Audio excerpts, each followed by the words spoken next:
Hello guys, welcome to Monkey DFIC. So in this video, we will see what if Luffy mastered advanced Conqueror's Haki. If you enjoy these kinds of stories, don't forget to show us some love by hitting the like button and subscribing to the channel. Your support means the world to us. Now, let's start the story. Chapter 1, Awakening. The cannon fire erupted across the bow of the Thousand Sunny as Luffy sprinted to the figurehead, eyes locked on the approaching marine vessels. Not just one ship, 7 massive battleships formed a blockade across the narrow strait, their gleaming hulls catching the midday sun. They were waiting for us. Nami shouted from behind the helm, frantically adjusting their course. This isn't a random patrol. Frankie's voice boomed from below deck. Coup de burst is charged at 60%. Need 5 more minutes. Luffy stretched his neck to get a better view of the lead battleship. Something felt different about this ambush. The Marines usually didn't commit this many resources unless, Straw Hat Luffy. A voice thundered across the water, amplified by what had to be a den mushy. I am Vice Admiral Cordell. Your journey ends today. On the deck of the center ship stood a tall figure in a pristine white coat. Even at this distance, Luffy could feel something radiating from the man, a pressure that made his skin prickle. That guy's Haki is no joke, Zoro said, stepping up beside Luffy. 3 swords clinked gently at his hip as he studied the approaching ships. Heard stories about him in bars. They call him, the Hunter. Specializes in taking down Haki users. Luffy cracked his knuckles, grinning. Sounds fun. It's not fun, you idiot. Nami smacked him upside the head. We need to run. Now. Robin appeared from the cabin, expression tense. I've read about Cordell. He's been studying Haki for 40 years. Rumor says he can sense your specific Haki signature from miles away and counter it precisely. That's how they found us, Usopp groaned from where he was frantically loading ammunition into his slingshot. We're totally screwed. The ships were closing in, forming a semicircle around the Sunny. Marine soldiers lined the rails, rifles aimed and ready. But it was the figures standing at attention behind Vice Admiral Cordell that caught Luffy's attention, 10 officers, each radiating their own powerful Haki. A Haki squad, Brook whispered. Yo-ho-ho, this is quite troublesome. Cannons roared again. This time, the shots came perilously close, sending geysers of seawater cascading over the deck. Chopper yelped as the spray soaked his fur. Frankie! Luffy shouted. We need that coup to burst now. 2 more minutes, Straw Hat. Cordell's voice boomed again. Surrender now, or we will open fire with everything we have. This blockade was designed specifically for you, Straw Hat. There's no escape. Luffy jumped onto the railing, balancing effortlessly as he shouted back, we're not stopping.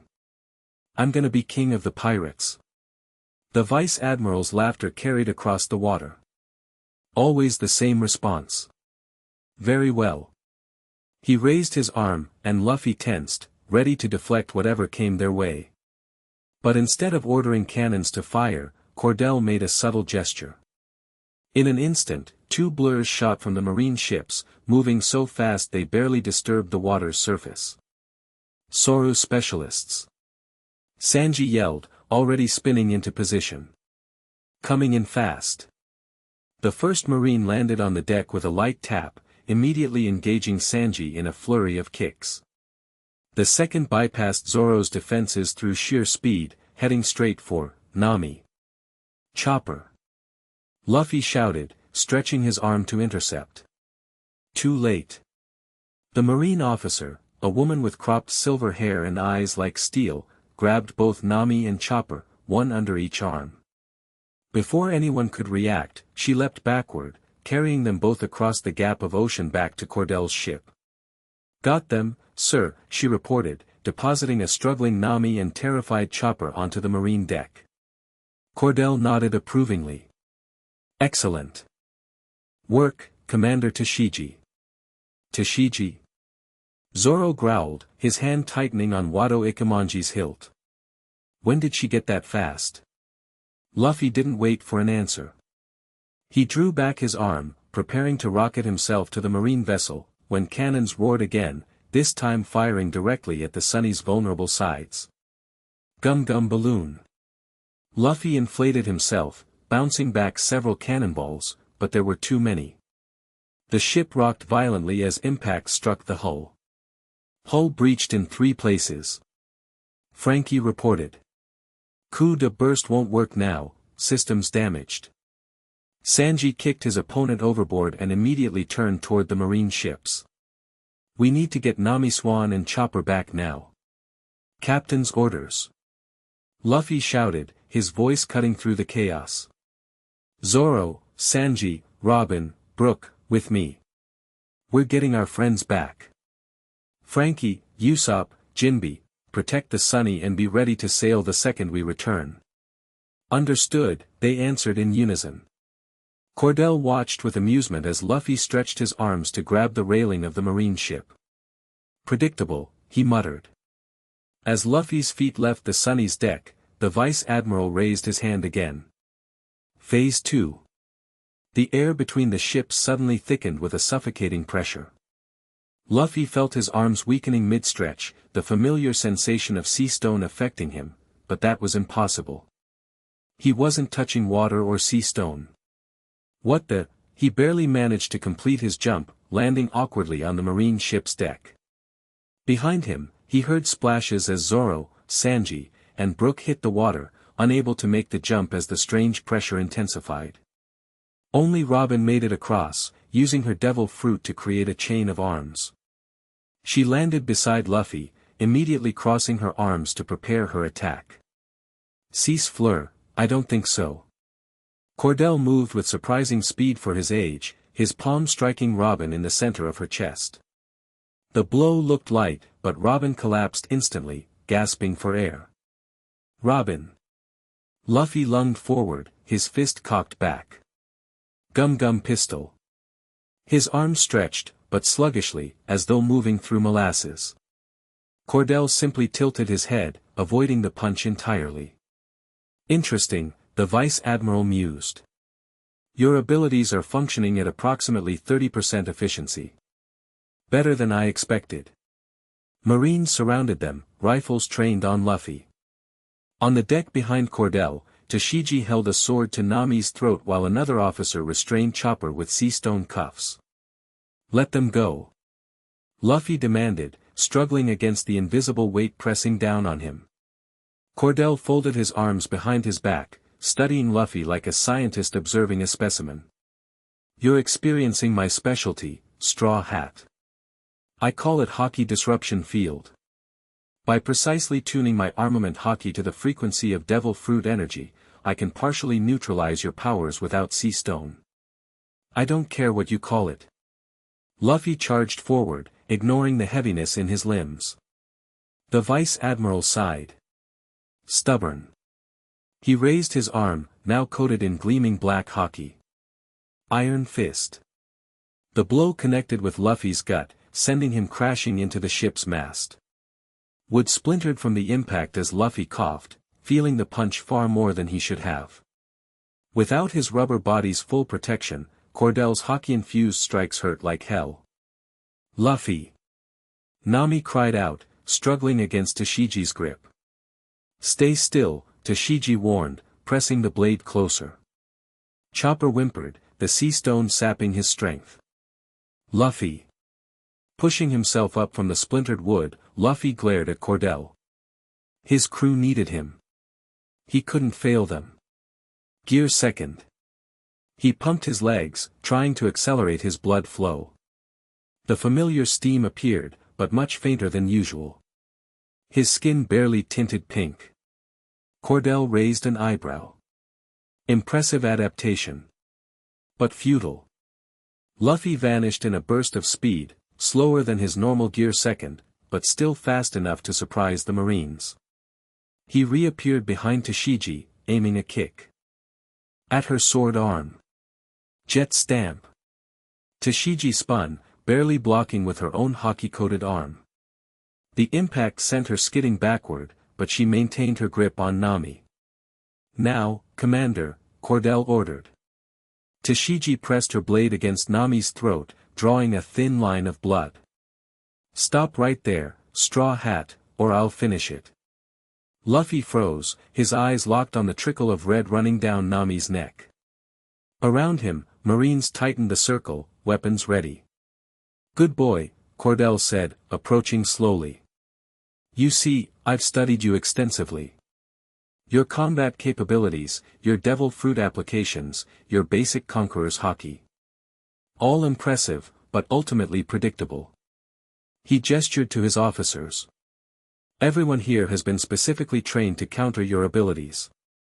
This entire operation was designed around your capture."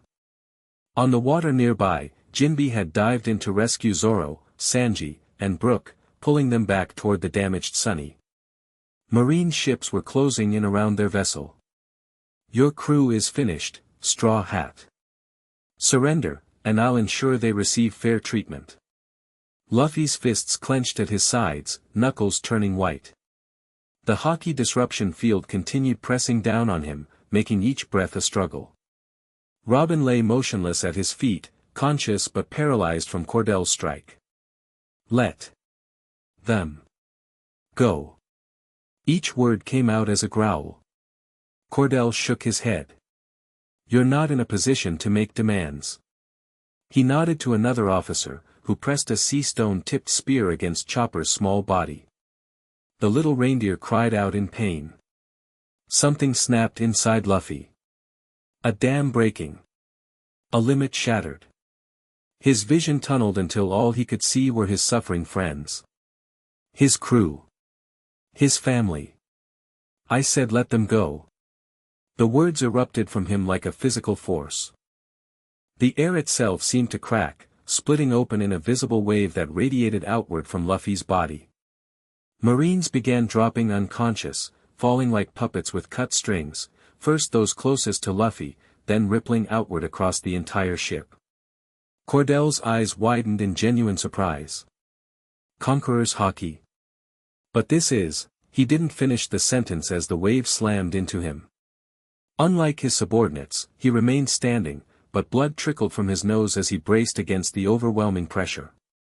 Above them, the clear sky suddenly darkened as clouds split apart, creating a perfect division directly overhead, as if the heavens themselves were being torn in two. Tashigi collapsed, her sword clattering to the deck. Nami stumbled forward, free but dazed, staring at Luffy in shock. The officer holding the spear to Chopper pitched sideways, unconscious before he hit the deck. Across the water, Marines on all 7 battleships began falling, the wave of Haki extending far beyond anything Luffy had ever produced before. Even on the Sunny, Usopp and Frankie dropped to their knees, barely maintaining consciousness, while Jinbe, Zoro, Sanji, and Brook looked up in awe at the divided sky. "The heavens!" Jinbe whispered. "Just like when Whitebeard and Shanks met." Zoro's single eye widened. "That's not regular Conqueror's Haki. That's advanced Conqueror's Haki," Sanji finished, cigarette dropping from his open mouth. On the marine ship, Cordell staggered backward, his Haki disruption field shattered by the superior force. "Impossible," he gasped. "Your file said you could only knock out weak-willed individuals. This is Emperor-level mastery." Luffy stood among the fallen Marines, his body now wreathed in crackling black and red energy that looked like lightning. His eyes burned with intensity as he stepped toward Cordell. "Nobody hurts my crew." The Vice Admiral raised his arms defensively, coating them with his own armament Haki. "Fascinating. I hadn't anticipated this development. But don't think this makes you." Luffy vanished. Not with gear second speed, but something else entirely, a movement so fast it seemed to bend space itself. He reappeared directly in front of Cordell, fist already in motion. Gum gum. The black lightning crackled around his arm as it stretched back, then shot forward with devastating force. Red Hawk. The impact was catastrophic. Fire erupted from the point of contact as Luffy's Haki-infused, flame-engulfed fist crashed into Cordel's defense. The Vice Admiral's Haki shattered like glass, and the blow continued through, striking him directly in the chest. Cordell flew backward, crashing through the ship's cabin and out the other side before splashing into the ocean. The entire marine vessel groaned, a massive crack running through its hull from the force of the impact. Seawater began rushing in as the ship started listing to one side. Luffy stood panting, the strange energy still coursing over his body. He turned to Nami and Chopper, his expression softening immediately despite the fearsome power radiating from him. "Are you okay?" Nami nodded shakily, helping Chopper remove the sea stone cuffs with the keys she'd snatched from an unconscious marine. "Luffy, what was that?" "Don't know," he replied, the black lightning beginning to fade. "Felt different. Stronger." He knelt beside Robin, who was regaining movement in her limbs. "Can you stand?" "I think so," she managed, using her powers to create supporting arms. "We need to leave immediately." The ship lurched violently as water flooded in through the growing crack. All around them, the other marine vessels were in chaos, many of their crew unconscious, others struggling to maintain formation as they dealt with the unexpected attack. "Back to the Sunny," Luffy ordered, scooping up Chopper. The black energy had nearly disappeared now, leaving him feeling strangely hollow and exhausted. Nami helped Robin while Luffy stretched one arm back toward their ship, where Zoro and the others were frantically preparing for escape. "Grab on," he told Nami and Robin, who clutched his free arm. With the last of his strength, Luffy launched them across the water, his arm retracting to pull them safely onto the Sunny's deck. They landed in a heap just as Franky and Usopp were recovering from the effects of Luffy's massive Haki blast. "What the hell was that?" Usopp demanded, eyes wide with a mix of fear and awe. "Captain's orders." Luffy shouted instead of answering, struggling to his feet despite the exhaustion threatening to overwhelm him. "Get us out of here now." Franky nodded, rushing to the helm. "The auxiliary coup de burst system is still operational. Everyone hang on." "But the hull breaches," Jinbe started. "Already sealed them temporarily," Franky called back. "Won't hold forever, but should get us clear." The Sunny's engines roared to life as Marines on the surrounding ships began recovering, cannons slowly turning toward them again. 3, 2, 1. Coup de burst. The ship launched skyward on a massive jet of air, arcing over the Marine blockade and disappearing into the distance. Behind them, Vice Admiral Cordell was being fished from the water by his subordinates, his gaze fixed on the vanishing pirate ship and the lingering division in the clouds above. "Sir, should we pursue?" an officer asked once Cordell was safely aboard the command vessel. The Vice Admiral shook his head, still dripping seawater. "No. Contact headquarters immediately. The situation with Straw Hat Luffy has evolved. We need to update his threat assessment." He looked down at his shaking hands, the remnants of his shattered Haki barely visible. Advanced Conqueror's Haki, at his age and with no formal training. The heavens themselves split. He trailed off, lost in thought. "Sir." Cordell straightened his soaked coat. "Send word to Fleet Admiral Sakazuki. Straw Hat Luffy is no longer just a rookie with potential. He's now displaying power on par with the four emperors." Miles away, the 1000th Sunny landed roughly in the ocean, its emergency coup de burst spent. The crew gathered around Luffy, who had collapsed onto the grassy deck, breathing heavily. "What the hell was that?" Sanji asked, voicing what everyone was thinking. Zoro knelt beside Luffy, studying him with intense focus. "That was Advanced Conqueror's Haki. The same power that Rayleigh mentioned once. The same power that Kaido and Big Mom use. But Luffy's never done that before," Nami said, touching the small cut on her neck that was already being treated by Chopper. "Never needed to," Luffy mumbled, struggling to sit up. His limbs felt like lead, and his head pounded with each heartbeat. You guys were in danger. Robin, recovered enough to stand on her own, looked thoughtful. It happened when you saw Nami and Chopper being threatened. Your regular Conqueror's Haki evolved instantly under extreme emotional duress. Jinbe nodded solemnly. The division in the sky, that only happens when two extremely powerful users of advanced Conqueror's Haki clash. Yet you produced it alone. Luffy finally managed to sit upright, accepting a water canteen from Brook. Whatever it was, it wiped me out. He took a long drink, then looked around at his crew with a serious expression rarely seen on his normally carefree face. Is everyone okay? Nami? Chopper? Robin? We're fine, Nami assured him. Thanks to you. But the Sunny needs repairs, Frankie reported. The hull breaches are only temporarily sealed. We need to find a safe place to dock soon. Luffy nodded, then attempted to stand. His legs wobbled beneath him, and he would have fallen if Zoro hadn't caught his arm. Easy, Captain. That kind of power takes a toll. I need to figure out how to do it again, Luffy said firmly.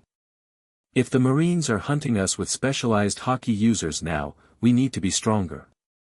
First, you need to rest, Chopper insisted in doctor mode, despite still looking shaken from his ordeal. Whatever that power was, it drained you completely. Luffy didn't argue, allowing Zoro to help him toward the men's quarters. As they walked, he glanced at his first mate. You felt it too, right? That power? Zoro nodded slowly. Yeah. It was like, standing next to Mihawk or Rayleigh. But different. Different how? More raw. Wilder. Zoro's expression turned contemplative. When I felt it hit me, something inside me responded. Like it was waking up.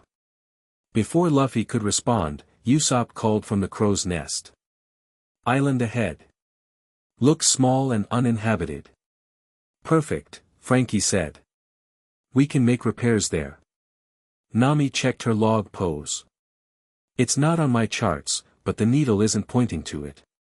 Must be one of those random islands that don't affect magnetic fields. Set course, Jinbe ordered, taking the helm. We'll need to work quickly. That Vice Admiral won't stay down for long. As the Sunny changed direction toward the island, Luffy finally allowed himself to be led below deck. The moment his head hit the pillow, exhaustion claimed him, dragging him into a deep sleep filled with dreams of black lightning and splitting skies. The small unnamed island provided the perfect temporary sanctuary. Dense jungle covered most of its interior, with a hidden cove on the eastern side where the Sunny could be concealed from passing ships.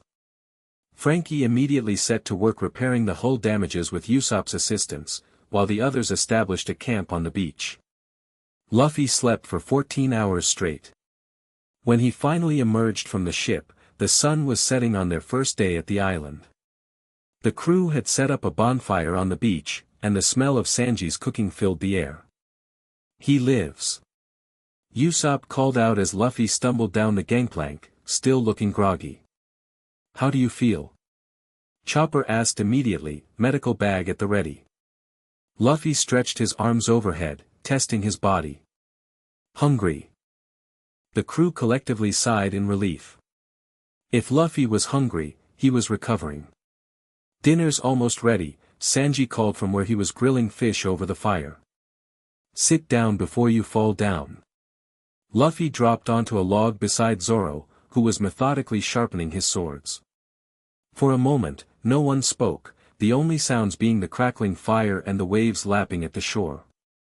Finally, Robin broke the silence. We need to discuss what happened.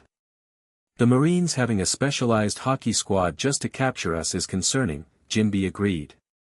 They're taking our crew much more seriously now. Not just that, Nami said, looking directly at Luffy. We need to talk about what you did. All eyes turned to their captain, who was uncharacteristically quiet, staring into the fire. I don't really know what I did, Luffy admitted finally. It just happened. You split the sky, Luffy, Brooke said softly.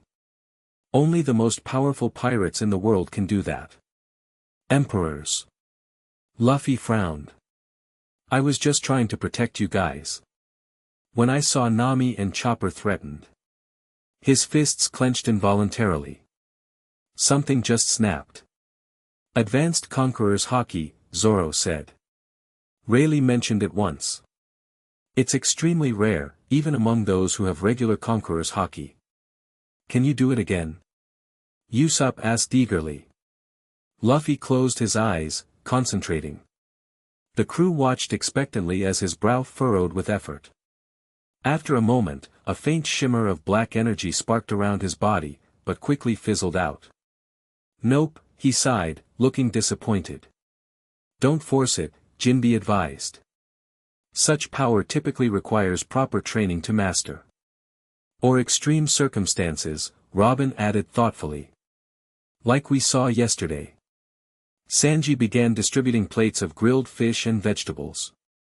Eat first, worry about superpowers later. You need to regain your strength. Luffy didn't need to be told twice.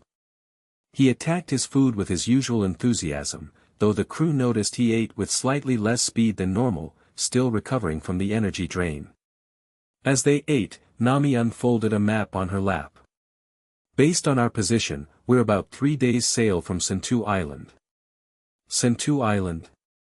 Chopper repeated around a mouthful of fish. It's famous for its warrior culture, Robin explained.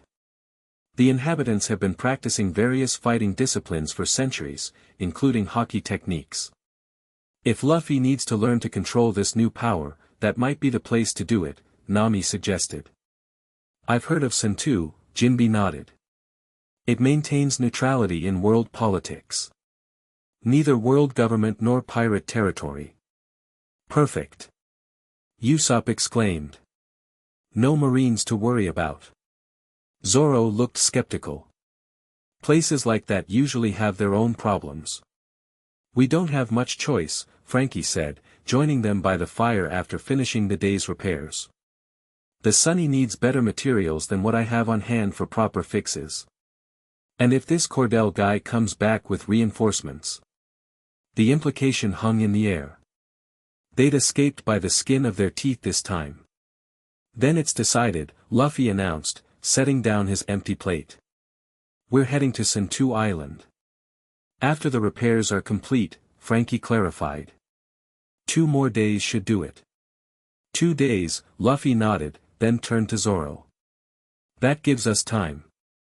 Time for what? The swordsman asked, though his slight smile suggested he already knew. Training. I need to figure out how to use that power again. You should be resting, Chopper protested. Luffy grinned, already looking more like his energetic self. I've rested enough. Besides, the Marines won't wait for me to get stronger. Neither will anyone else out there. He stood up, stretching his arms. Zoro, you said you felt something when my Haki hit you. Like it was waking something up in you. Zoro nodded slowly. Yeah. Then you're my training partner. Starting tomorrow morning. Before Chopper could object further, a distant sound caught Jinbe's attention.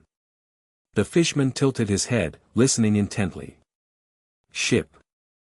Approaching, he announced quietly. Large one, based on the engine noise. The crew immediately tensed, festivities forgotten. Marines? Brooke whispered. Can't tell yet, Jinbe replied. But they're heading straight for this island. Nami quickly doused the fire while Frankie and Usopp rushed back to the Sunny to conceal the ongoing repairs. The others gathered their supplies, preparing to retreat into the jungle if necessary. I'll check it out, Luffy decided, already stretching his arm to grab a tall tree at the edge of the beach. Luffy, wait, Nami started, but he had already launched himself upward. From his perch atop the tree, Luffy had a clear view of the approaching vessel. It was indeed large, a sleek black ship with crimson sails that billowed in the night breeze. Not a marine design, but something about it sent a chill down his spine nonetheless. As the ship drew closer, Luffy could make out the flag fluttering from its mainmast. A skull and crossbones like most pirate flags, but this one had 3 vertical crimson slashes running through it, as if the skull had been clawed. He didn't recognize the mark, but instinct told him these weren't friendly visitors. Quickly, he dropped back down to the beach where his crew waited anxiously. "Pirates," he reported. "Big ship, weird flag. 3 red claw marks through the skull." Robin and Jinbe exchanged alarmed glances. "The Conqueror pirates," Jinbe said grimly. "Captain Voss. You know them?" Sanji asked, lighting a cigarette. "By reputation," Robin answered. "They hunt other pirates exclusively, specifically, captains who possess Conqueror's Haki." A heavy silence fell over the group as the implications sank in. How would they know about Luffy? Usopp asked nervously. "About what happened yesterday?" "News travels fast on the Grand Line," Jinbe replied. "Especially news this significant." "What do they want with Haki users?" Zoro questioned, hand resting on his swords. "Captain Voss believes only those with Conqueror's Haki deserve power," Robin explained. "He collects the heads of Haki users to prove his superiority." Luffy's expression darkened. "So he's coming for me." "We should leave," Nami urged. "The repairs won't be ready in time," Frankie interrupted, rejoining them. "We can sail, but any serious battle would tear the patches right off." Luffy cracked his knuckles, a determined grin spreading across his face. "Then I'll just have to beat them before they can attack the Sunny." "You're still recovering," Chopper protested. "I feel fine now," Luffy insisted, though the others could tell he wasn't at full strength yet. "I'm with Luffy," Zoro said, stepping forward. "We stand and fight together." One by one, the crew nodded in agreement. If running wasn't an option, they'd face this threat head-on, as they always did. "They'll reach the island in approximately 20 minutes, Jinbe estimated. We should prepare." "I have an idea," Nami said suddenly. "Instead of meeting them at the beach, let's lure them inland. The jungle gives us cover and familiar territory." "Good thinking," Sanji agreed. "We'll set up an ambush." "What if this is exactly what Voss wants?" Robin cautioned. "To face Luffy directly. Then he'll get what he's asking for," Luffy replied, pounding his fist into his palm. A brief flicker of black energy sparked from the impact, vanishing as quickly as it appeared. "But on our terms." The crew quickly divided into teams, disappearing into the jungle to prepare their trap. As Luffy watched the approaching ship grow larger on the horizon, he closed his eyes, concentrating on the feeling he'd experienced during the marine battle. The surge of power, the crackling energy, the overwhelming need to protect his friends. "Come on," he whispered to himself. "Come back to me." For a brief instant, he felt it, the enormous well of power deep within him, ready to be unleashed. But accessing it deliberately proved elusive, like trying to grab smoke with his bare hands. One thing was certain, Captain Voss was about to discover that hunting. The future Pirate King was a dangerous game indeed. The Conqueror pirate's ship dropped anchor half a mile offshore, using smaller boats to approach the beach. From his hiding spot in the dense foliage, Luffy counted at least 30 pirates disembarking, all heavily armed and moving with disciplined precision. Not your typical rowdy pirate crew. At their center walked a towering figure that could only be Captain Voss himself. Standing nearly 8 feet tall with broad shoulders and arms thick as tree trunks, he cut an imposing figure even from a distance. His long red coat billowed behind him, matching the crimson streaks in his otherwise black beard. 3 parallel scars ran down the left side of his face, mirroring his crew's flag. "Spread out," Voss commanded, his deep voice carrying clearly through the night air. "Find Straw Hat and bring him to me. Kill the others if they interfere." "Yes, Captain," his crew responded in unison. Luffy felt a surge of anger at the casual order to kill his friends. Before he could react impulsively, Zoro's hand clamped down on his shoulder. Stick to the plan, the swordsman whispered. Nami's signal first. Luffy nodded reluctantly, forcing himself to remain hidden as Vasa's pirates began moving toward the jungle in search parties of 3. The Straw Hat's plan was simple but effective. Nami, using her weather techniques, would create a localized fog to disorient the search parties. Usopp's traps would separate them further. Then, the fighters of the crew would pick them off in smaller groups, thinning Vasa's numbers before confronting the captain himself. Minutes ticked by as the search parties entered the jungle. When they were sufficiently spread out, a flash of light from deeper in the forest signaled Nami was ready. Weatheria technique, coastal fog. A thick mist began rolling between the trees, quickly enveloping the entire area. Visibility dropped to mere feet, and soon the confused shouts of Vasa's pirates echoed through the forest. Now, Zoro whispered. Luffy nodded, and they split up, each heading toward their designated targets. Through the fog, Luffy could hear the sounds of Usopp's traps being triggered, snapping ropes, tripwires, and the telltale splash of pirates falling into camouflaged pits. He moved silently until he spotted a 3-man search party, their lanterns creating eerie glows in the mist. Luffy didn't hesitate. He launched himself forward, fist already cocked back. Gum Gum pistol. The first pirate went down before he knew what hit him. The second turned just in time to catch Luffy's Gum Gum stamp directly to the face. The third, slightly quicker, managed to draw his sword and slash at Luffy. Luffy dodged easily, then swept the man's legs with a stretchy kick. As the pirate fell, Luffy finished him with a quick, Gum Gum bullet to the chest. All around the jungle, similar skirmishes were taking place. Zoro's swords flashed in the mist as he methodically cut down his opponents. Sanji's flaming kicks illuminated his section of forest briefly before plunging back into darkness. Robin's disembodied hands sprouted from trees and ground alike, quickly neutralizing her targets. Within minutes, more than half of Vasa's crew had been incapacitated. The plan was working perfectly, until a massive pressure suddenly descended over the entire island. Luffy froze, recognizing the sensation immediately. Conqueror's Haki, and powerful enough to cut through Nami's fog like a hot knife through butter. The mist evaporated instantly, revealing the battlefield. Enough of these games. Vasa's voice thundered through the newly cleared air.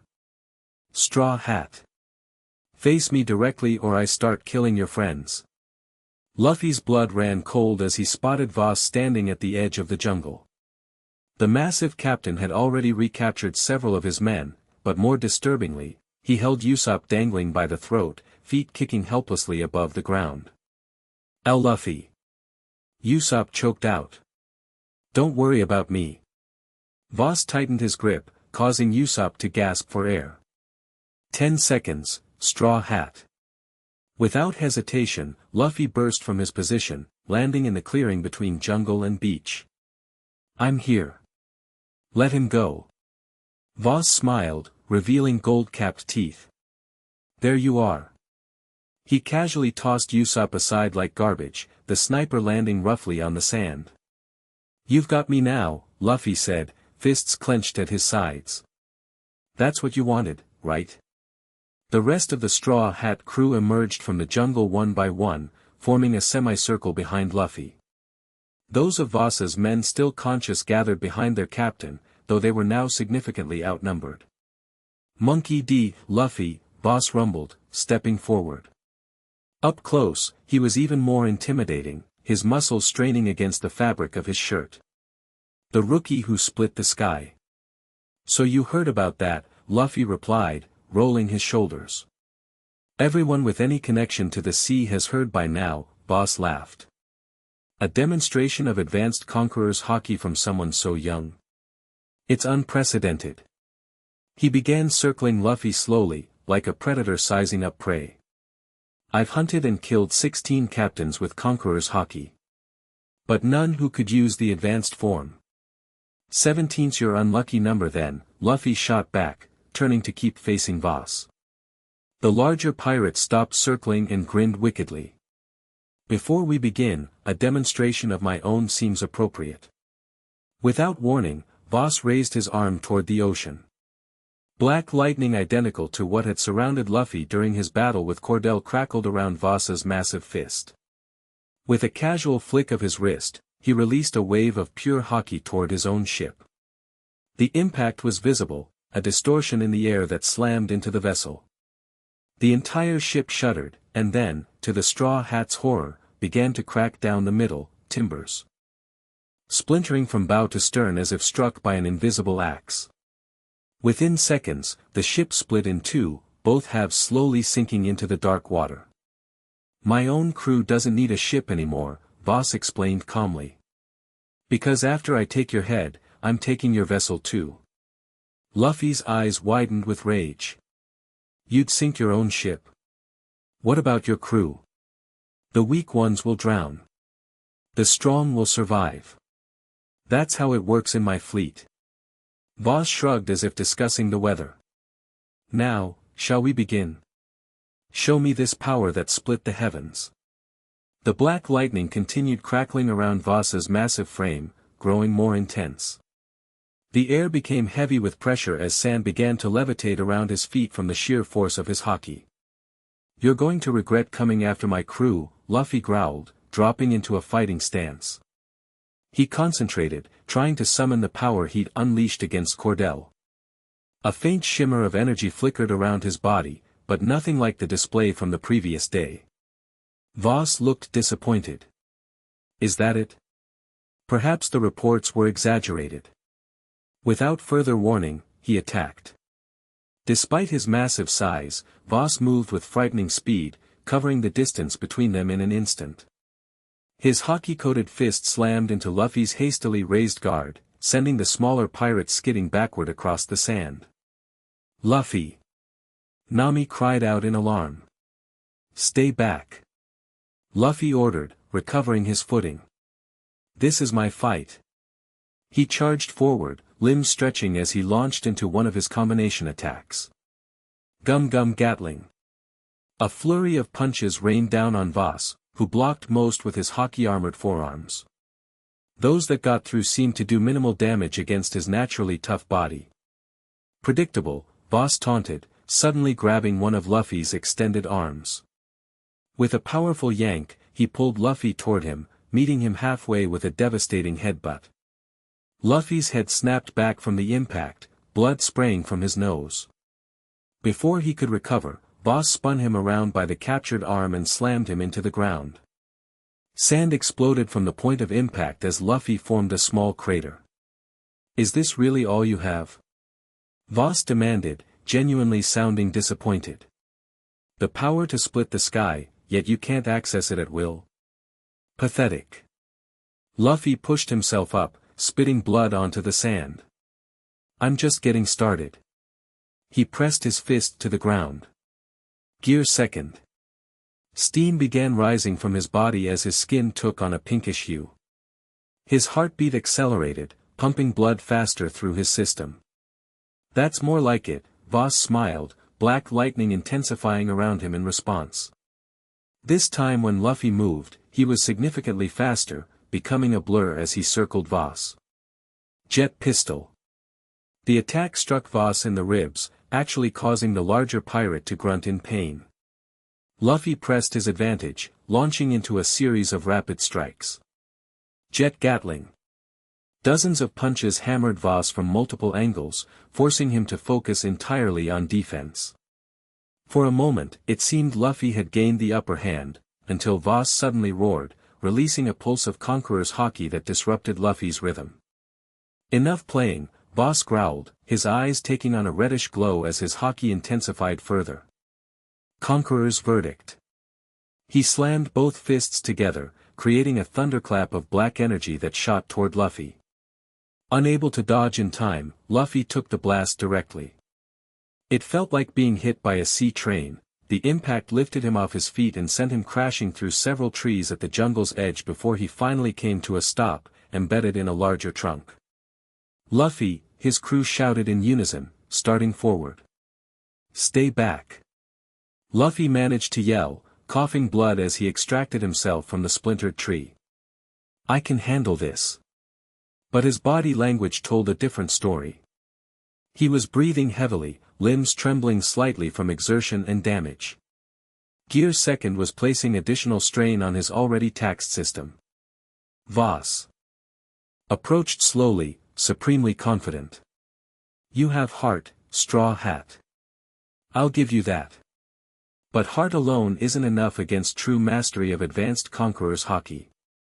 He spread his arms wide. 10 years I've spent perfecting this power. 10 years of hunting other Haki users, absorbing their techniques, refining my own style. You unlocked yours yesterday, by accident. Luffy straightened, wiping blood from his mouth. Doesn't matter how long you've had it. What matters is what you do with it. Bold words from a dead man walking. Voss gathered black energy into his right fist, the lightning crackling so intensely it left scorch marks on the sand where it touched. This next attack will take your head clean off. Any last words? Instead of answering, Luffy closed his eyes, desperately searching inside himself for the power he'd accessed before. He could feel it there, just out of reach, a wellspring of untapped energy that had erupted when his friends were in danger. His friends. His crew. His family. Luffy's eyes snapped open as realization struck him. The trigger hadn't been danger alone, it was his desire to protect the people he cared about. Not just from physical harm, but from losing their freedom, their dreams, their future adventures together. As Voss charged forward, arm cocked back for the killing blow, time seemed to slow for Luffy. He saw his crew at the edge of the battlefield, their faces showing trust despite the dire situation. They believed in him absolutely, even now. Something unlocked inside Luffy's heart. "No more," he shouted, his voice carrying a new weight, a new power. The air around him crackled and split as black lightning erupted from his body in all directions. The pressure wave was so intense that Voss's charge faltered mid-step, his eyes widening in surprise. Above them, the night sky suddenly divided, clouds parting in a perfect line directly overhead, just as they had during the marine battle. The moonlight shone through the division, illuminating the battlefield in stark relief. There it is. Voss laughed maniacally, recovering quickly. Show me more. Luffy's body was now completely wreathed in the black lightning of advanced Conqueror's Haki, but unlike before, he wasn't depleted by its use. Instead, he felt energized, connected to a seemingly endless reservoir of power. You wanted to see it, Luffy said, his voice eerily calm amidst the crackling energy. So here it is. He vanished, moving faster than even his Gear Second had allowed. Voss barely had time to raise his defense before Luffy appeared directly in front of him, fist already in motion. Gum gum. The black lightning coalesced around Luffy's arm, reinforcing his rubber limb as it stretched back, then shot forward with devastating force. Red Hawk Cannon. The impact was catastrophic. Luffy's Haki-infused, flame-engulfed fist crashed into Voss's crossed arms. For a split second, their Hakis clashed directly, black lightning against black lightning, will against will. Then Voss's defense shattered. The larger pirate flew backward, crashing through his own men and creating a trench in the sand 30 feet long before coming to a stop. When the dust settled, Voss was on one knee, blood streaming from his mouth and nose, his right arm hanging useless at his side. Incredible, he coughed, struggling to stand. Such raw power. Luffy stood his ground, the black lightning still crackling around him, though less intensely than before. He was learning, adapting to the power, figuring out how to control its flow rather than letting it control him. Leave this island, Luffy demanded. Take your men and go. Voss finally regained his feet, swaying slightly. You think this is over? He laughed, blood bubbling between his teeth. I'm just getting started. With his functioning left arm, he reached inside his coat and withdrew a small black orb. I came prepared for this possibility. Before anyone could react, he crushed the orb in his hand. Black liquid oozed between his fingers, quickly covering his entire body in a glistening, tar-like substance. "What the?" Luffy began. "Nightmare fruit," Robin gasped from the sidelines. "A rare artificial devil fruit created through forbidden alchemy. It temporarily boosts the user's powers at the cost of their sanity and lifespan." The black substance had completely enveloped Voss now, hardening into a shell that resembled armament Haki but darker, with a malevolent reddish glow emanating from within. "Witness true power." Voss's voice had changed, becoming distorted and multi-toned, as if multiple people were speaking at once. "Conqueror's dominion." He slammed his fist into the ground, creating a shockwave that rippled outward. Where it passed, the very air seemed to fracture, reality itself straining under the corrupted Haki's pressure. "Everyone get back!" Jinbe shouted, recognizing the danger immediately. The crew retreated toward the jungle's edge as Voss continued his transformation. The shell around him cracked open, revealing a nightmarish version of the pirate captain. He had grown another 3 feet, his muscles grotesquely enlarged and pulsing with unnatural vigor. Black veins covered his exposed skin, pumping the mysterious substance throughout his system. His eyes had become bottomless pits of darkness with pinpoints of red light at their centers. "What's happening to him?"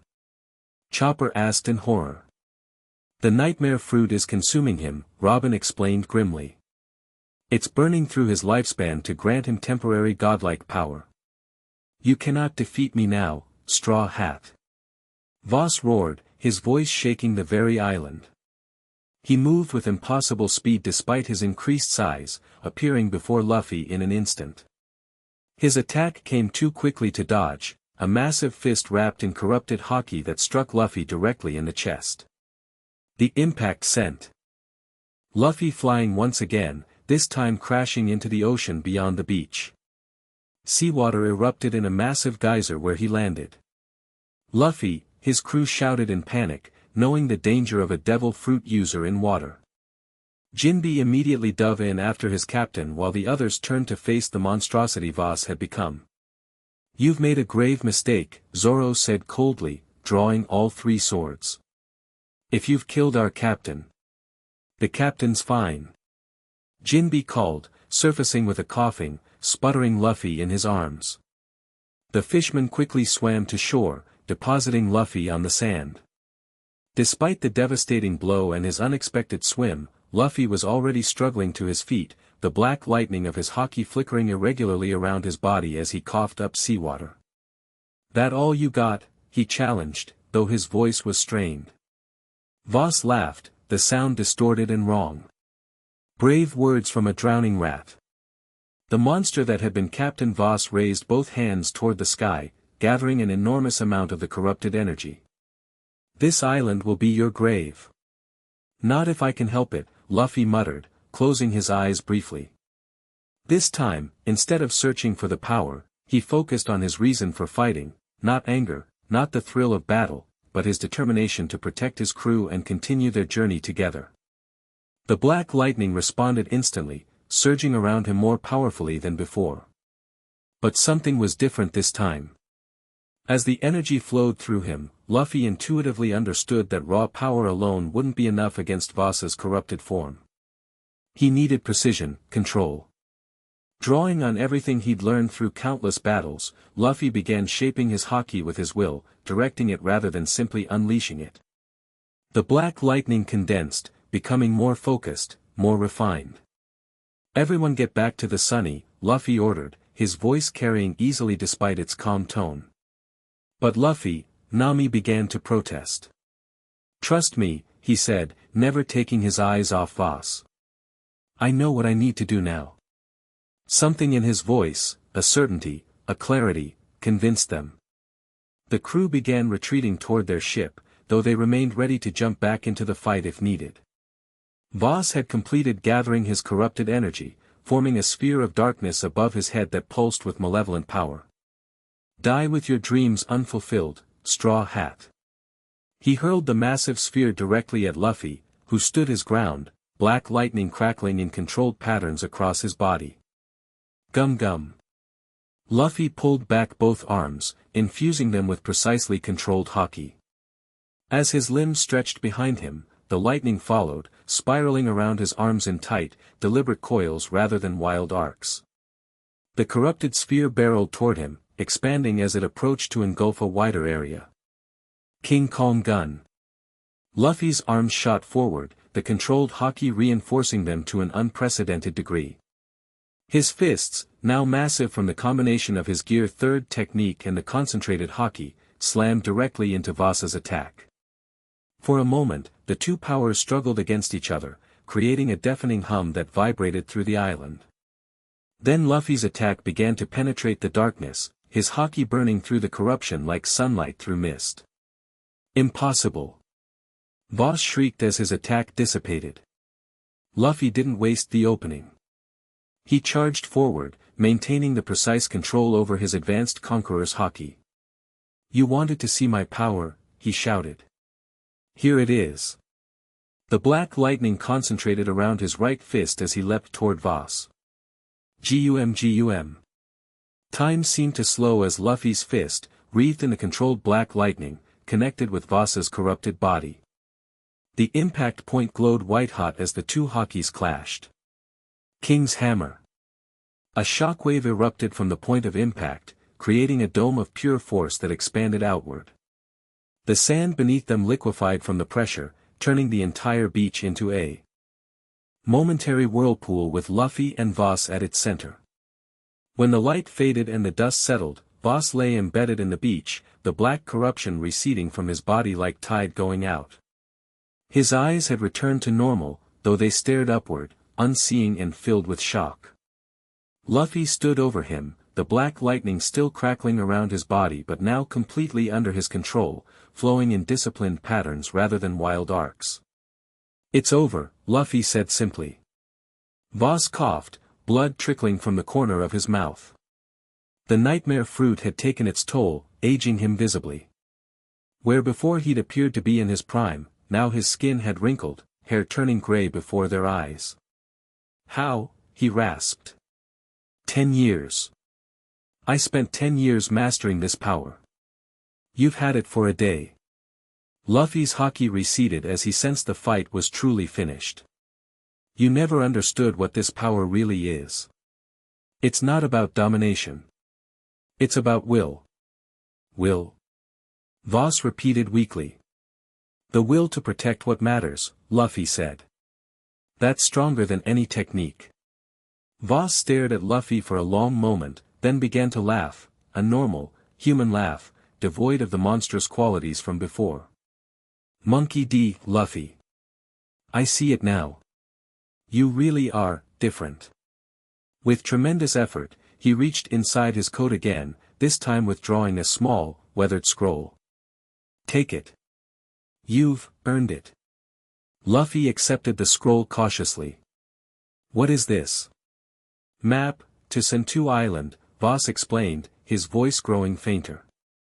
"Sacred training grounds, where I learned. Guardians there, can teach you, what took me years to discover." His eyes began to close. "Use it better, than I did."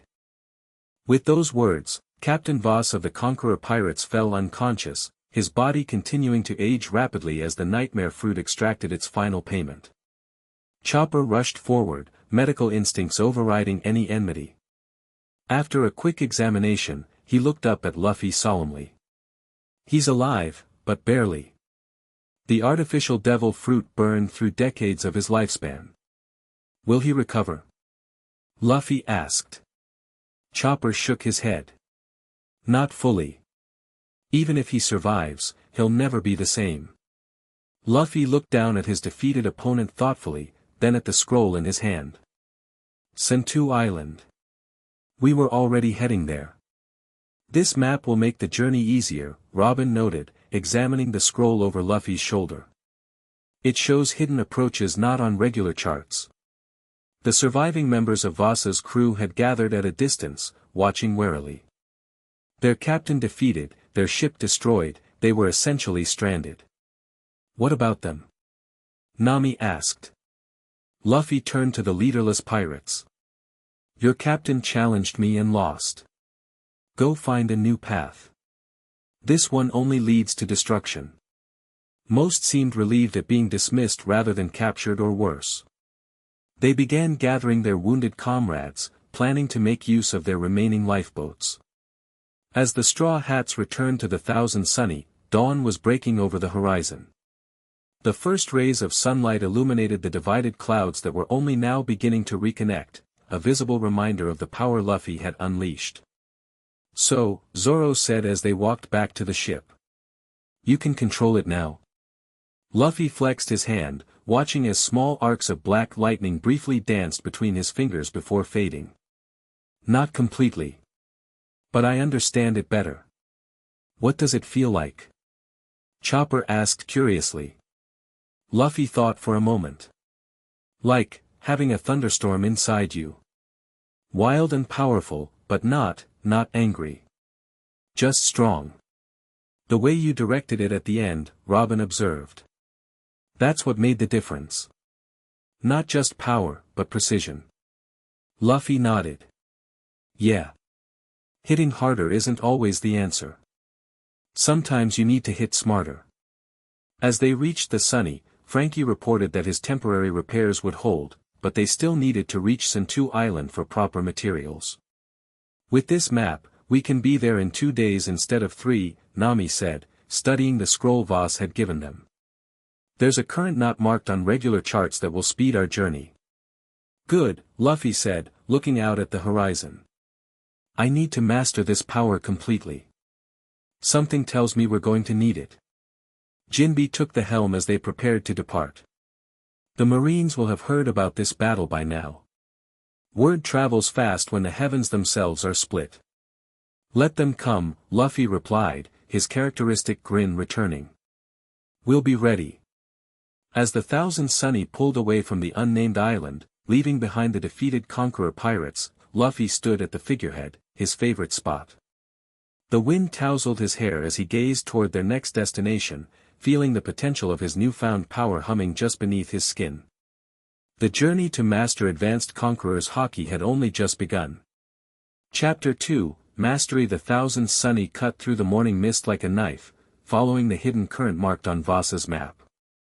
2 days had passed since their encounter with the Conqueror pirates, and Luffy stood at the figurehead, eyes fixed on the horizon where Sentu Island would soon appear. Behind him, Zoro grunted as he completed his 10,000th push-up, sweat dripping onto the deck despite the cool air. The swordsman had barely slept since their battle with Voss, pushing himself to new limits after witnessing Luffy's power.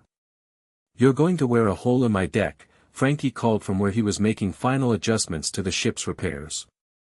Zoro ignored him, switching to one-armed push-ups without breaking rhythm. He's been like this since yesterday, Usopp whispered to Chopper as they watched from the upper deck. Ever. Since that training session with Luffy. The training session had been more like a controlled explosion. Luffy had asked Zoro to help him practice focusing his new Haki, and the resulting clash had nearly capsized the ship. Black lightning had arced between the two of them, and for a brief moment, similar energy had flickered around Zoro before disappearing. I think Zoro's close to awakening something too, Chopper replied. Did you see his face when Luffy's Haki hit him? It was like recognition. Nami appeared from her navigation room, holding Voss's map and a spyglass. There it is. She pointed toward a dark shape emerging from the mist. Sentu Island. As they drew closer, details of the island became clearer. Unlike the lush, tropical islands they typically encountered in the Grand Line, Sentu was stark and mountainous. Sheer cliffs rose from the sea on most sides, with only a single visible harbor carved into the rock face. Atop the cliffs, stone structures and temples could be glimpsed, their architecture unlike anything the crew had seen before. According to the historical records, Robin said, joining them at the railing, Sentu has maintained its independence for over 8 centuries by training the world's finest warriors. Neither the world government nor any pirate has ever successfully conquered it. How'd they manage that? Usopp asked nervously. Haki, Jinbe answered simply. The people of Sentu were using it centuries before it became common knowledge in the outside world. Luffy's eyes lit up. So they can teach me to control this power. Perhaps, Robin cautioned. But Sentu doesn't typically welcome outsiders. They accept only those seeking knowledge who prove themselves worthy. As they approached the harbor, they noticed several figures standing on the dock, watching their arrival. Unlike the usual harbor officials or curious locals, these were clearly warriors, men and women of various ages, all standing with the unmistakable posture of trained fighters. They knew we were coming, Brook observed. Of course they did, Zoro replied, finally pausing his training to join them. With the Haki masters they supposedly have, they probably sensed us miles away. Frankie guided the Sunny into the harbor with practiced skill, bringing them alongside the stone dock. The warriors watched silently, making no move to either welcome or challenge them. "Hello." Luffy called out cheerfully, stretching his arm to grab the dock and vault himself ashore. "I'm Monkey D. Luffy, and I'm gonna be king of the pirates." The warriors remained impassive, until one stepped forward, an elderly woman, short and slightly stooped, with silver hair tied in a tight bun. Despite her age, she moved with the fluid grace of a lifetime fighter. "We know who you are, Monkey D. Luffy," she said, her voice strong and clear. "The man who split the sky." Luffy grinned. "Yeah, that's me. Though I'm still figuring out how to do it properly." The old woman's eyes narrowed slightly. "I am Elder Kanna, senior combat instructor of Sentu. Why have you come to our island?" By now, the rest of the Straw Hats had disembarked, standing supportively behind their captain. "I need to master this power," Luffy replied, his expression turning serious. "Advanced Conqueror's Haki. I can use it, but I can't control it completely." Kanna studied him intently, then shifted her gaze to Zoro, lingering there with particular interest. "And the others? What do they seek?" "We follow our captain," Zoro stated firmly. "And we need supplies and materials for proper ship repairs," Nami added practically. Kanna seemed to consider this, then nodded slightly. "Sentu does not turn away sincere seekers of knowledge. But we do test them." She turned and began walking toward a steep path carved into the cliff face. "Come. The Elders' Council will determine if you are worthy of our teachings." The Straw Hats exchanged glances, then followed, with Frankie staying behind to guard the ship. The path wound upward at a punishing angle, forcing them to climb rather than walk in some places. Despite her age, Kanna moved with surprising speed and agility, never once looking back to see if they kept pace. "This is just the first test," Robin murmured to the others. Senta's way of weeding out the uncommitted. After nearly an hour of climbing, they reached a plateau halfway up the mountain.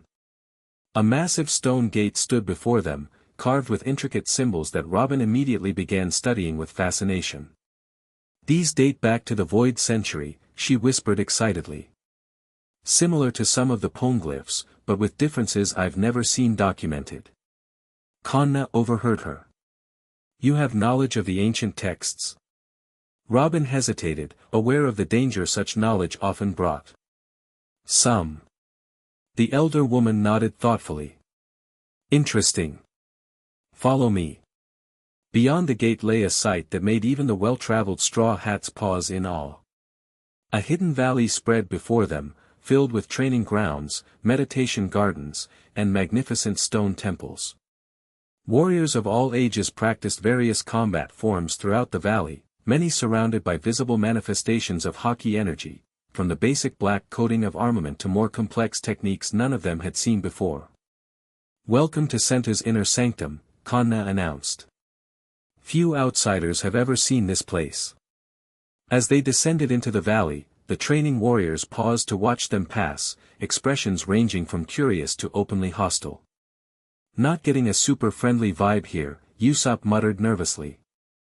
"They're cautious of outsiders," Jinbe explained. "With good reason. Their knowledge has been coveted by many." Kanna led them to the largest temple at the center of the valley. Unlike the others, it appeared ancient, weathered by centuries of exposure. Stone dragons flanked its entrance, their eyes seemingly following the visitors as they approached. The council chambers, Kanna explained. The 5 senior elders will hear your request. Inside, the temple opened into a circular chamber illuminated by skylight from above. 5 stone chairs were arranged in a semicircle, occupied by elderly men and women who radiated a quiet power that even Luffy could sense. At the center of the chamber floor was a circular design that Robin recognized as another ancient symbol, this one depicting a stylized sun with 16 rays.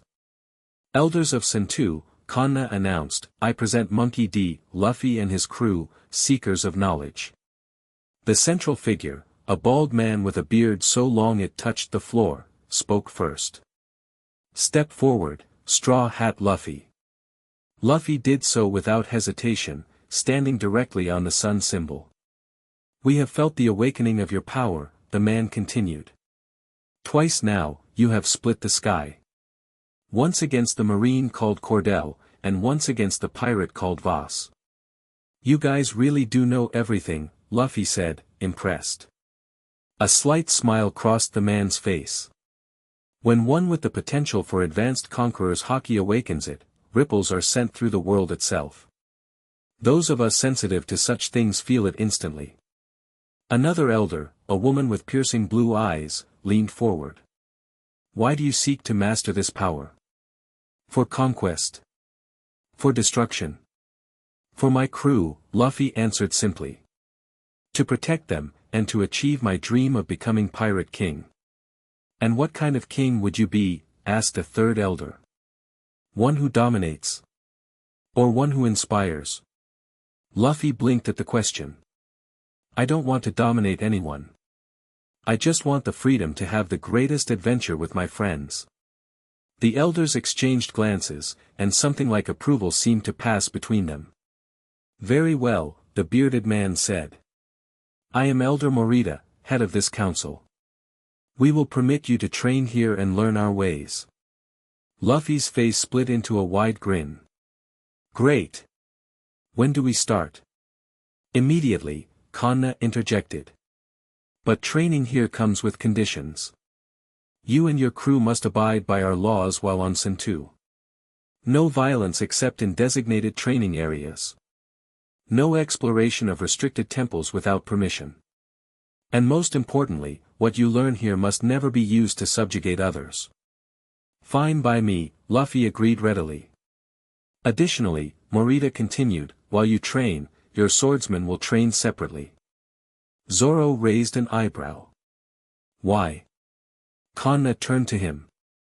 Because the potential for Conqueror's Haki stirs within you as well, though it remains dormant. It was awakened slightly during your captain's battle, was it not? Zoro looked surprised, then nodded. I felt something, yeah. Then you require specialized instruction, Morita declared. The rest of your crew may rest, resupply, and enjoy the hospitality of Sentu, within limits. And so began the Straw Hat's time on Sentu Island. While Frankie received the materials needed to properly repair the Sunny, the others found different ways to occupy themselves. Robin immediately sought access to the island's historical records, particularly those concerning the Void Century. Sanji studied with the temple cooks, learning techniques that infused food with Haki-enhancing properties. Nami discovered a school of weather shamans whose techniques complemented her own climate abilities. Usopp found kindred spirits among Sentu's ranged weapon specialists, while Brook entertained with music that many of the younger warriors had never heard before. Chopper divided his time between learning Sentu's medical traditions and worrying about Luffy, whose training proved far more grueling than any of them had anticipated. Again. Kanna commanded, standing atop a stone pillar as Luffy faced a circle of 20 Sentu warriors. 3 days had passed since their arrival, and Luffy was drenched in sweat, his body covered in bruises despite his rubber physiology. The training ground around him bore scorch marks from previous attempts at controlling his Haki, deep gouges in the stone floor marking each failure. Remember, Kanna called out, advanced Conqueror's Haki is not merely an extension of your will. It is your will made manifest. Too much emotion, and it becomes wild, uncontrollable. Too little, and it lacks the strength to affect the world. Luffy nodded, centering himself as the warriors began to circle him. Each carried a weapon coated in armament Haki, and each was skilled enough to pose a genuine threat. Begin! Kanna shouted. The warriors attacked simultaneously, converging on Luffy from all directions. Instead of dodging or counterattacking immediately, Luffy closed his eyes, focusing on the feeling he'd experienced during his battles with Cordell and Voss. Black lightning sparked around his body, faint at first, then growing stronger. As the first attacker reached him, Luffy's eyes snapped open. Gum gum. He coated his arms with the crackling energy, extending them outward. Whip. His limbs stretched in a wide arc, the Haki extending their reach and power. Several warriors were knocked back, but others adapted quickly, leaping over the attack or blocking with their own Haki. Better. Kanna called. But you're still thinking of the Haki as separate from your devil fruit. They must become one. Luffy gritted his teeth as he dodged a spear thrust, then counterattacked with a Haki-infused punch. That's what I'm trying to do. Don't try. Do. Kanna's voice was relentless. Your rubber body and your Haki are not two separate powers, they are both expressions of your will. A warrior's blade slipped past Luffy's guard, slicing his shoulder. Despite being imbued with Haki, it did less damage than it should have. Luffy's own Haki was automatically reinforcing his rubber body, even without conscious direction. See that? Kanna pointed out. Your body knows what your mind hasn't accepted. Your powers are already working together. Luffy knocked away his remaining attackers with a gum-gum gatling, then paused, considering Kanna's words. It was true, his rubber abilities had always felt natural, an extension of himself rather than a separate power. Why should Haki be any different? He took a deep breath, centering himself again as the warriors regrouped for another attack. This time, instead of trying to summon the Haki separately, he simply envisioned his body extending, both physically and spiritually. When the warriors charged again, Luffy moved with newfound fluidity. His limbs stretched as always, but now the black lightning flowed with them naturally, enhancing every movement without conscious effort.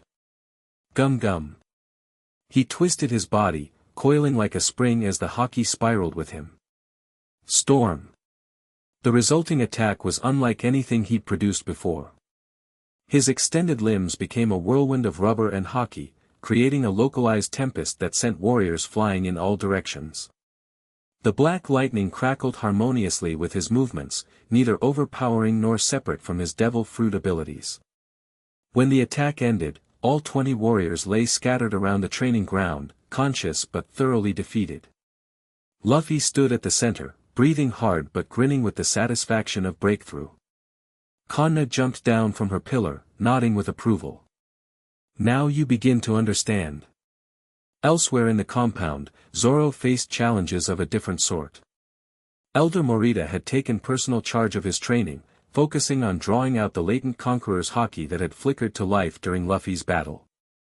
Your captain's power awakened naturally, in response to extreme emotional pressure, Morita explained as they sat in a meditation garden. Yours stirs but cannot find its way to the surface. Do you know why? Zoro, cross-legged with his swords laid before him, shook his head. I've never felt the need for it. My blades and my armament Haki have been enough. Morita stroked his long beard thoughtfully.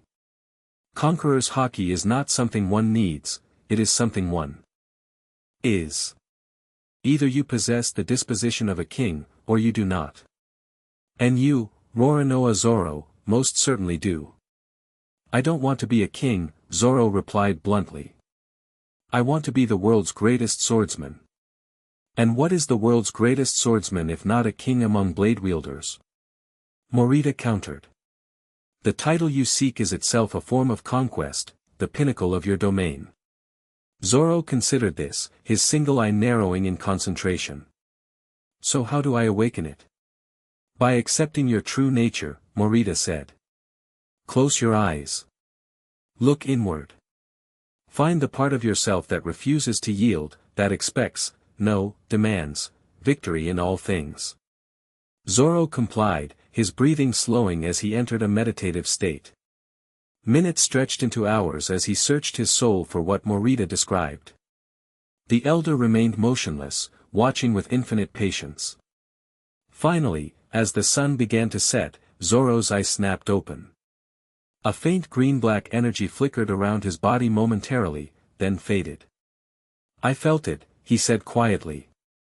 Just for a second. Morita nodded, satisfied. That is enough for today. Tomorrow, we will build on this foundation. A week passed this way, with Luffy and Zoro training separately under their respective mentors. The rest of the crew adapted to life on Sentu, though they frequently gathered in the evenings to share discoveries and monitor their captain's progress. He's getting better at controlling it, Chopper reported one night as they sat around a fire in their designated guest quarters. But Elder Kanna keeps pushing him harder. Today she had him fighting blindfolded against 40 warriors. What about Zoro? Nami asked. Mostly meditation, from what I've seen, Usopp answered. But yesterday I swear I saw him cut a stone boulder in half without even touching it. Robin looked up from the ancient text she was studying. These records are fascinating. According to Senta's history, advanced Conqueror's Haki was once much more common, particularly during the Void Century. Have you found anything about Joy Boy? Jinbe asked quietly.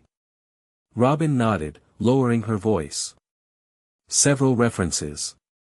It seems he was known for a particularly unique application of advanced Conqueror's Haki, something called Liberation Haki. Liberation? Brook repeated. As opposed to conquest? Exactly, Robin confirmed.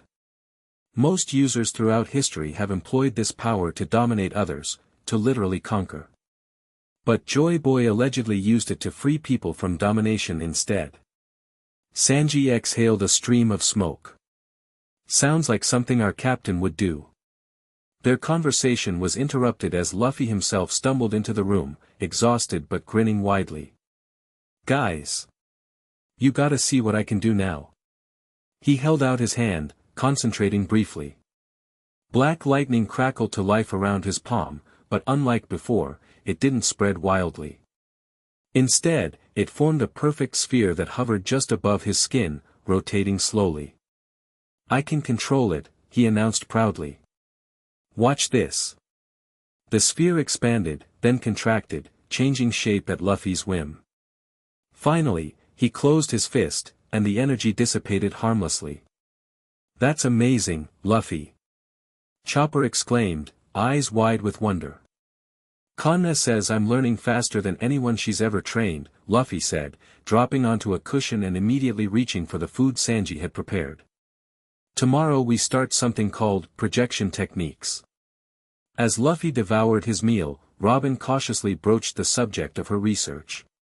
Luffy, have you heard anything about Joy Boy from your instructors? Luffy paused mid-bite, his expression turning thoughtful. Yeah, actually. Kanna mentioned him yesterday. Said something about how my approach to Haki reminded her of the old stories. Did she elaborate? Robin pressed. Not really. Luffy shrugged. Just that he used his power differently than most. Oh, and that there's some special temple here with records about him, but it's off limits to outsiders. Robin and Jinbe exchanged meaningful glances. Any information about Joy Boy could be crucial to understanding the true history, and potentially the nature of the One Piece itself. Speaking of off limits, Nami interjected, have you noticed the increased security around the island? There are warriors patrolling the coast now who weren't there when we arrived. Jinbe nodded solemnly. Elder Morita mentioned they received word of approaching vessels. He seemed concerned, though he wouldn't elaborate. Maybe they're expecting visitors. Usopp suggested hopefully. Or maybe they're expecting trouble, Sanji countered. Either way, we should stay alert. Little did they know how prophetic those words would prove to be. The next morning, as dawn broke over Sentu Island, Luffy stood in a new training area, a circular chamber deep within the mountain, illuminated by strange glowing crystals embedded in the walls. Kanna had brought him here for the promised projection techniques, whatever those might be. Your control has improved remarkably, she observed as Luffy demonstrated his ability to maintain a steady flow of Haki energy around his body. Now we must focus on extending that control beyond your physical form. You mean like hitting someone without touching them? Luffy asked excitedly. Rayleigh could do that. Kanna nodded. The technique you describe is a basic application of what I will teach you today. Advanced Conqueror's Haki, when fully mastered, allows one to project their will into the world with such force that it affects physical reality. She gestured to several stone pillars arranged around the chamber. Observe. The elderly woman closed her eyes briefly, and a faint shimmer of energy, similar to Luffy's black lightning but more controlled, more refined, surrounded her tiny frame. She made no physical movement, yet the nearest pillar suddenly shattered, as if struck by an invisible force. Whoa! Luffy's eyes widened. You didn't even move. Movement is unnecessary when your will is strong enough, Kanna explained. Though in combat, combining physical techniques with Haki projection offers the greatest advantage.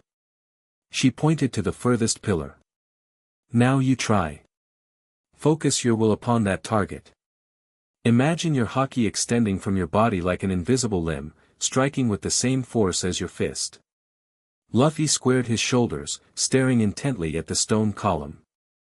Black lightning began crackling around him as he concentrated, trying to project it forward as Kanna had demonstrated. His first attempt produced nothing but a slight tremor in the air.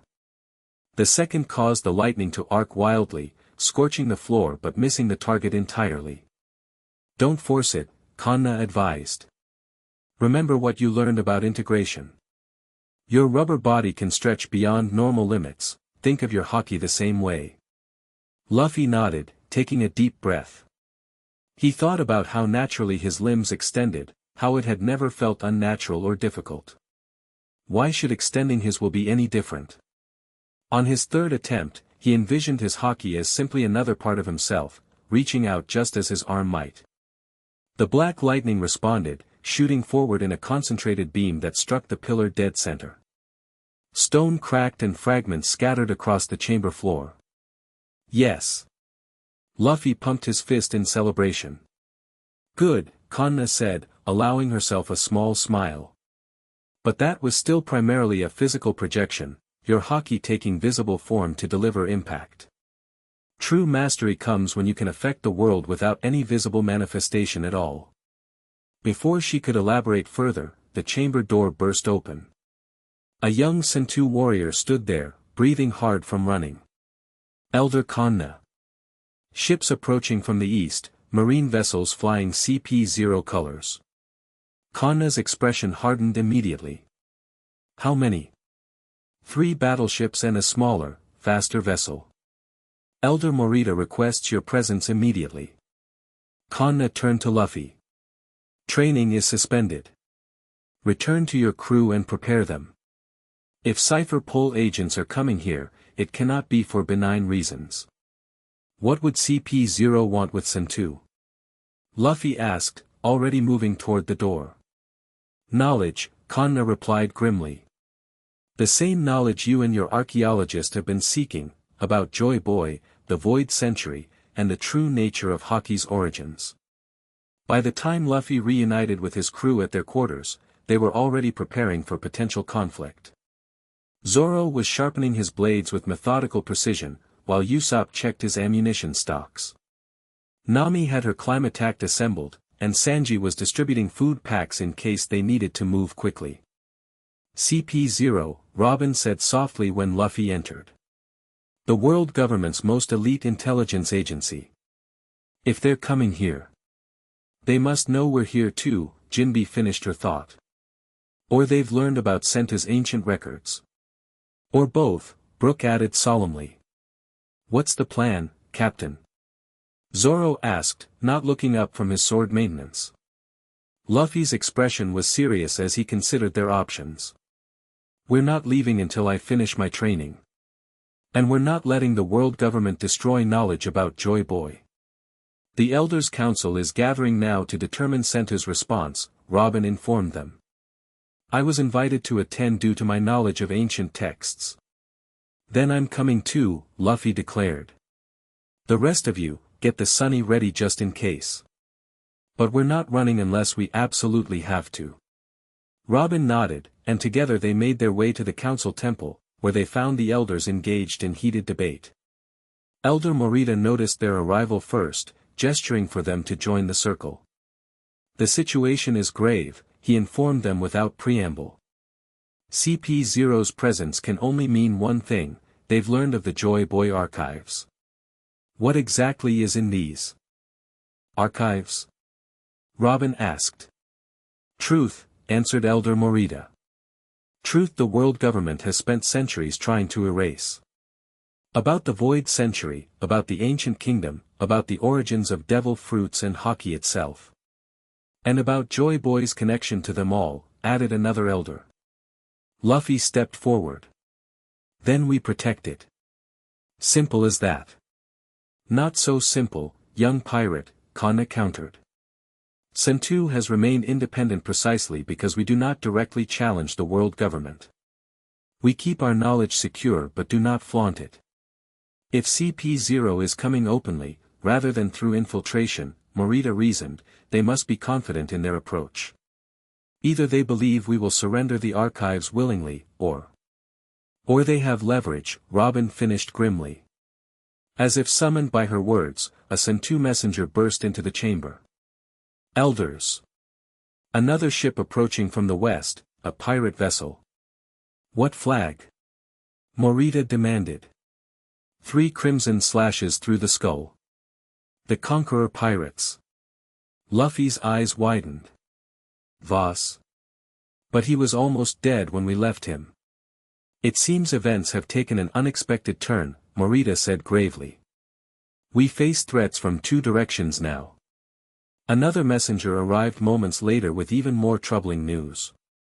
"The pirate ship is communicating with the CP0 vessels. They appear to be coordinating their approach." "An alliance?" Kanna's voice held rare surprise. "Between world government agents and pirates?" "Not unprecedented when their goals align," Robin observed. "If Voss seeks revenge against Luffy, and CP0 wants the archives." Luffy punched his fist into his palm, black lightning briefly sparking at the impact point. "We can handle both. My crew and I have faced worse odds." The elders exchanged glances, coming to a silent agreement. "Very well," Morita announced. "Sento will defend its knowledge and sovereignty. Straw Hat Luffy, we accept your assistance in this matter. But understand, our primary concern is protecting the archives. If the situation becomes untenable, they must be moved to safety, even if it means abandoning the island temporarily." "What about your people?" Luffy asked. "Sento warriors are trained for exactly this scenario," Kanna assured him. "Evacuation protocols have been in place for centuries." Morita stood, his elderly frame suddenly radiating power and authority. "Kanna, take Straw Hat to the sacred temple immediately. If he is to help defend the archives, he should know what he's fighting for. Complete his training there, if possible." "The sacred temple?" Kanna looked surprised. "But no outsider has, these are extraordinary circumstances," Morita cut her off. "Besides, I suspect he may find more there than just knowledge. There is something resonant about his Haki. Something familiar." Kanna bowed in acceptance. "As you wish. Come, Straw Hat." As they prepared to depart, Robin stepped forward. "I would like to accompany them, if permitted. My expertise could be valuable." Morita considered briefly, then nodded. "Go. I will brief the rest of your crew on our defensive strategy." Luffy, Robin, and Kanna quickly made their way through the compound, heading toward a section of the mountain they hadn't been allowed to visit before. As they walked, Luffy contacted the others via Baby Den Den Mushi, updating them on the situation. CP0 and the Conqueror pirates working together. Nami's voice came through with clear alarm. That's not good, Luffy. Just be ready, he replied. We don't know when they'll arrive, but it won't be friendly. Already on it, Captain, Frankie's voice responded. Sunny's repairs are complete and I've added a few surprises for unwelcome visitors. Good. Stay alert. We're heading to check out some special temple now. Might find something important. As he put away the communicator, they arrived at a narrow path leading up to a secluded plateau higher on the mountain. A temple unlike the others dominated the space, older, more weathered, its architecture distinctly different from Senta's usual style. The sacred temple, Kanna announced reverently. Built during the Void Century by visitors from the ancient kingdom. It has stood untouched for 800 years. Robin's eyes widened as they approached. Those symbols, their pure ancient language script. Unmodified by later interpretations. Yes, Kanna confirmed. The knowledge contained within predates even the poneglyphs. As they reached the temple entrance, Luffy noticed something odd, a sensation like recognition, as if he'd been here before, though that was impossible. The massive stone doors were carved with intricate designs, including a central motif that looked strangely like a straw hat. What is this place, exactly? Luffy asked, touching the carving gently. It is said that Joy Boy himself visited Sentu, Kanna explained. That he left knowledge here for those who would follow in his footsteps. Knowledge about the true purpose of advanced Conqueror's Haki. Robin examined the door inscriptions closely. These speak of the will that liberates rather than subjugates and the power to break chains rather than forge them. Fascinating. Kanna placed her palm against a specific point on the door, channeling her Haki into it. The ancient mechanism responded, stone grinding against stone as the massive doors slowly swung inward. Few now living have entered this chamber, she told them. What you see inside must never be revealed to the world government. Luffy nodded solemnly. I promise. The interior was larger than it appeared from outside, illuminated by the same strange crystals Luffy had seen in the training chamber. The walls were covered in ancient text, while the center of the room featured a circular platform with what appeared to be a small pedestal. Robin immediately went to the wall inscriptions, her eyes moving rapidly across the text. This is incredible. It's a complete history of Haki's discovery and development, dating back to before the Void Century. What does it say about Joy Boy? Luffy asked, approaching the central pedestal curiously. It says. Robin paused, her voice filled with wonder. It says he discovered that Conqueror's Haki, when properly aligned with one's true spirit, could be used to negate the effects of other forms of domination, including the powers of certain devil fruits. Like nullifying devil fruit abilities? Luffy questioned, suddenly interested. Not exactly, Kanna interjected. More like, freeing those affected by certain types of control. Mental domination, spiritual binding, even some physical constraints. Liberation Haki, Robin murmured, recalling their earlier conversation. The power to free rather than control. Luffy had reached the central pedestal now. Atop it sat a small object that resembled a compass, but instead of directional markings, it featured the same 16-pointed sun they had seen in the council chamber. What's this thing? The heart compass, Kanna replied. An artifact from Joy Boy's time. It is said to resonate with those who possess the same quality of Haki that he did. Almost instinctively, Luffy reached out toward it. Before Kanna could warn him against touching ancient artifacts, his fingers made contact with the device. The reaction was immediate and dramatic. The compass illuminated with brilliant golden light, and the 16 points began rotating rapidly. Black lightning mixed with gold erupted around Luffy's body, but unlike his previous manifestations of Haki, this felt different, controlled yet immensely powerful. What's happening? Luffy gasped, though strangely, he felt no pain or danger. It recognizes you, Kanna whispered, her eyes wide with astonishment. After 800 years, it recognizes you. The golden black energy surrounded Luffy completely now, pulsing in rhythm with his heartbeat. Knowledge flowed into his mind, not in words, but in pure understanding. The true nature of advanced Conqueror's Haki, how to control it precisely, how to shape it to his will rather than merely unleashing it. And most importantly, how Joy Boy had used it, not to conquer or dominate, but to liberate and protect. When the light finally faded, Luffy stood transformed, not physically, but something fundamental had changed in his bearing, in the quality of his presence. The black lightning continued to flow around him, but now with threads of gold woven through it, perfectly controlled and responsive to his will. Luffy? Robin approached cautiously. Are you all right? He turned to her, his usual grin breaking through the momentary solemnity. Never better. That was awesome. What happened? Kanna asked. What did you see? Everything, Luffy replied simply. I saw how to use this power properly. How Joy Boy used it. Before he could elaborate, a distant explosion shook the temple. Dust fell from the ancient ceiling as the sound of battle echoed from the direction of the main compound. They're here, Robin said grimly. Luffy's expression hardened. Then it's time to put this new understanding to use. The scene that greeted them when they returned to the main compound was one of chaos and combat. CP0 agents in their distinctive white suits and masks engaged with Sentu warriors throughout the complex, while pirates bearing the Conqueror pirates' mark attacked from the opposite side. Near the main gate, Zoro faced off against what appeared to be the CP0 leader, a tall, thin man with a full-face mask decorated with purple markings.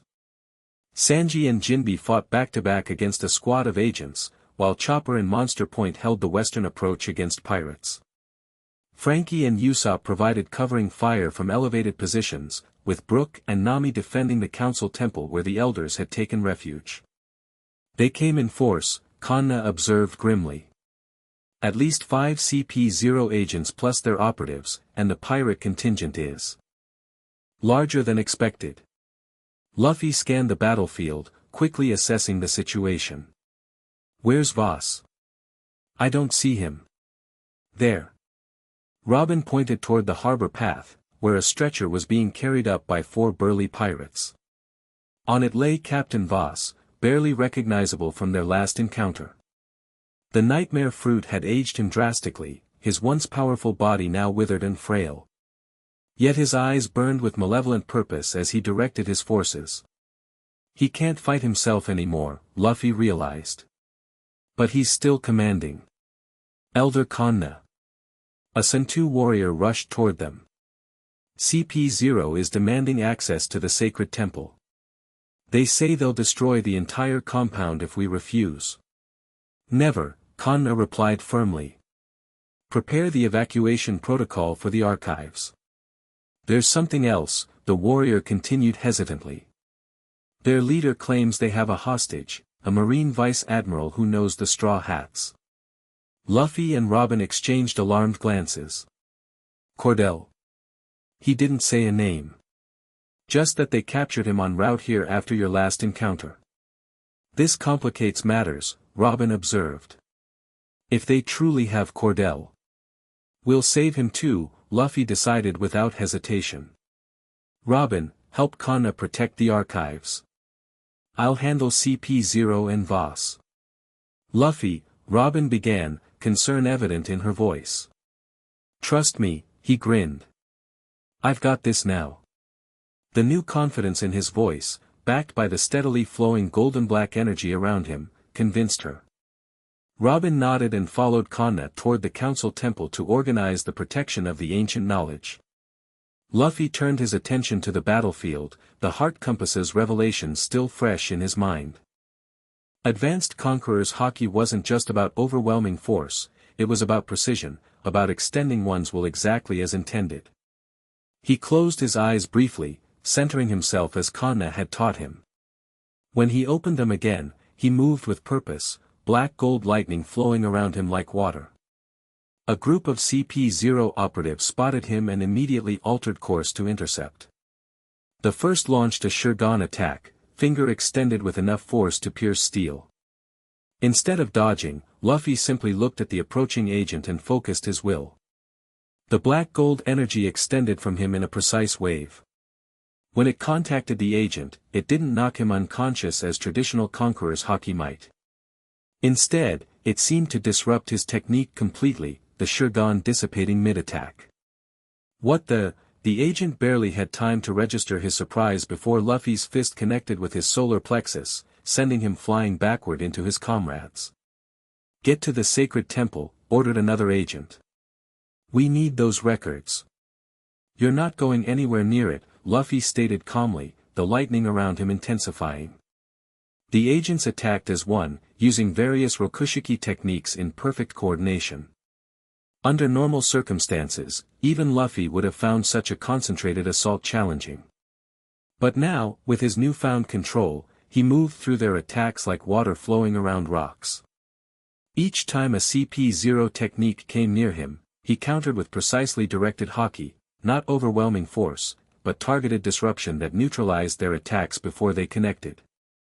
His rubber body stretched and contorted as always, but now enhanced by the controlled Haki that extended his reach and power exponentially.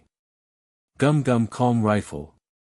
His twisted, Haki-infused arm shot forward with devastating accuracy, catching 3 agents simultaneously and sending them crashing through a stone wall.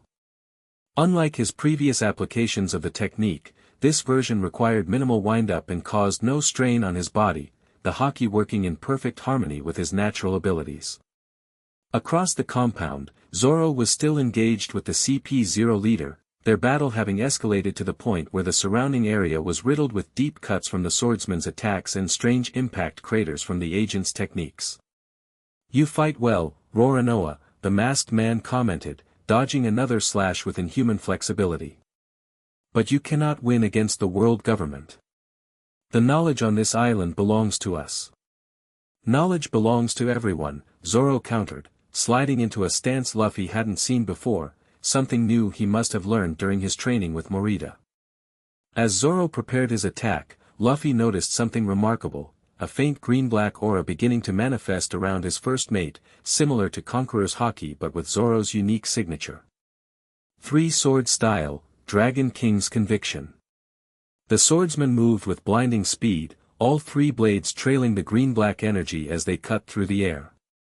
The CP0 leader attempted to evade, but this time, the attack wasn't aimed at his physical body, it was as if Zoro had cut through space itself, the Haki-infused blades extending beyond their physical reach. The masked agent stumbled mid-evasion, caught by the invisible extension of Zoro's will. 3 parallel cuts appeared on his pristine suit, blood seeping through the white fabric. "Impossible," the agent hissed. "You shouldn't be able to, nothing's impossible when you've got conviction," Zoro replied, readying his swords for another attack.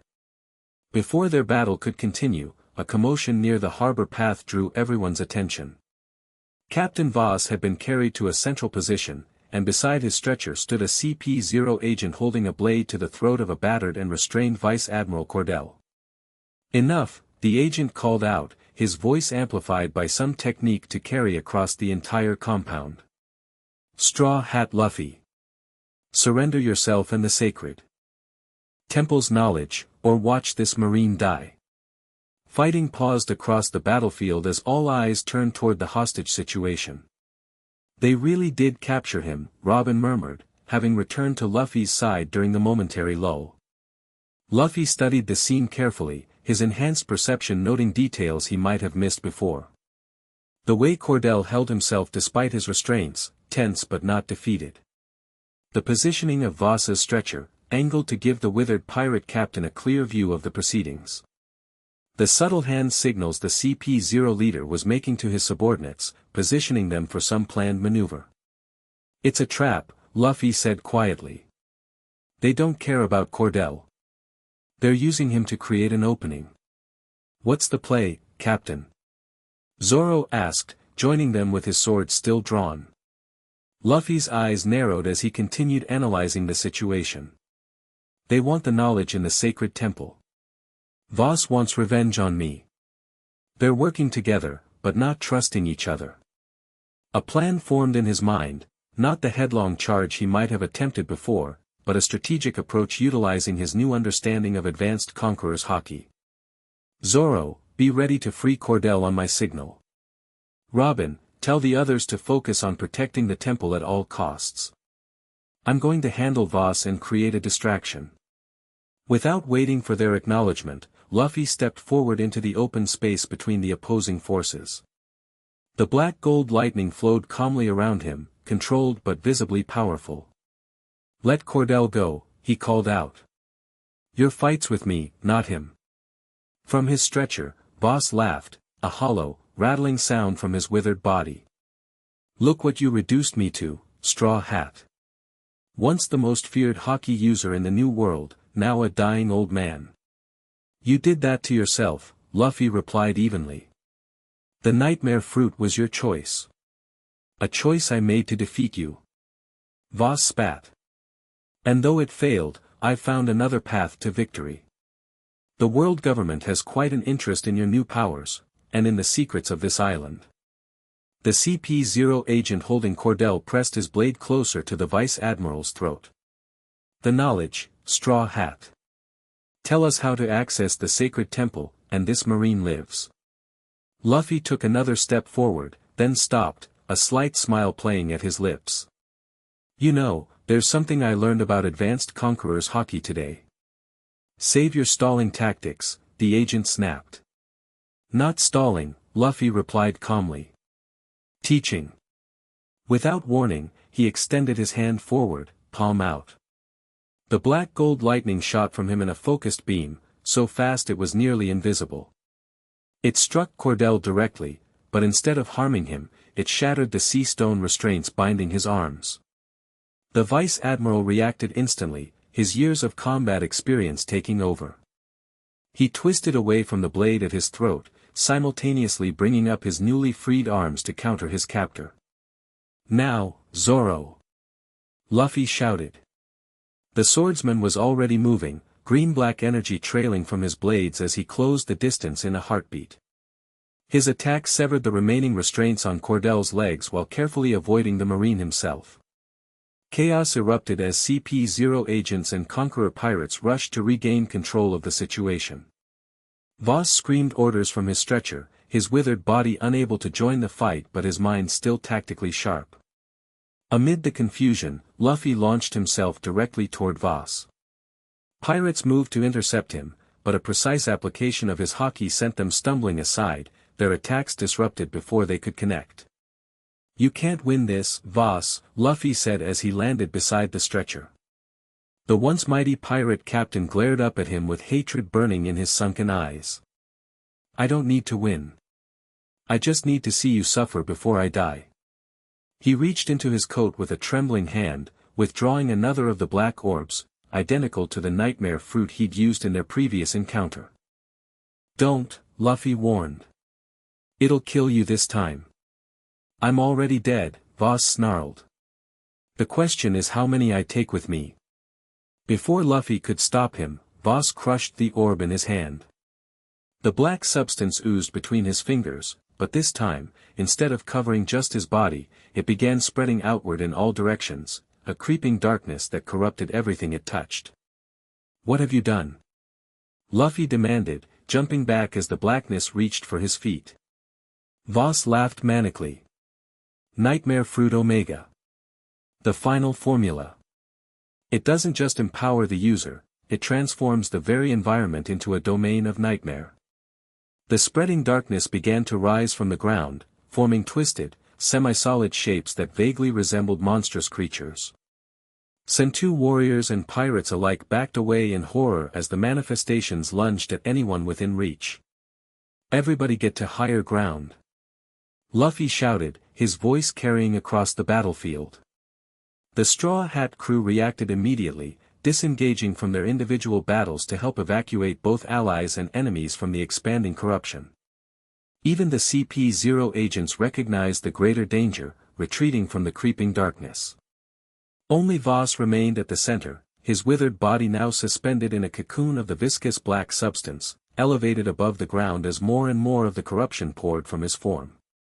"I may die today, Straw Hat," his voice boomed, distorted and inhuman, "but I'll take this entire island and everyone on it with me." Luffy landed on a rooftop overlooking the spreading catastrophe, quickly assessing the situation. The nightmare substance had already covered nearly half the compound and was accelerating, transforming the very structure of Sentu as it went. Buildings touched by the corruption twisted into grotesque parodies of themselves, while the air above became thick with miasma. Zoro and Cordell joined him on the rooftop, both breathing hard from their narrow escape. "We need to evacuate the island," Cordell stated flatly, his marine pragmatism asserting itself despite the unlikely alliance of circumstance. "No time," Luffy replied, his eyes fixed on Voss at the center of the maelstrom. "It's spreading too fast." "Then what do we do?" Zoro asked, though something in his expression suggested he already knew the answer. Luffy straightened, the black gold lightning flowing around him with renewed intensity. "I stop it at the source." Before either could respond, he had already launched himself directly toward the heart of the corruption, where Voss floated in his nightmare cocoon. The black substance reached for him as he approached, forming tendrils that attempted to ensnare him. Luffy's Haki responded automatically, the golden threads in his lightning expanding to create a protective aura around him. Where this golden-fused energy touched the nightmare substance, the corruption hissed and recoiled as if burned. "Liberation Haki," Luffy murmured, understanding filling him as he witnessed the effect. This was what the heart compass had shown him, the power to negate corruption, to free rather than dominate. He pushed forward, diving deeper into the nightmare domain until he hovered directly before Voss. The pirate captain's body had been further transformed, barely recognizable as human now.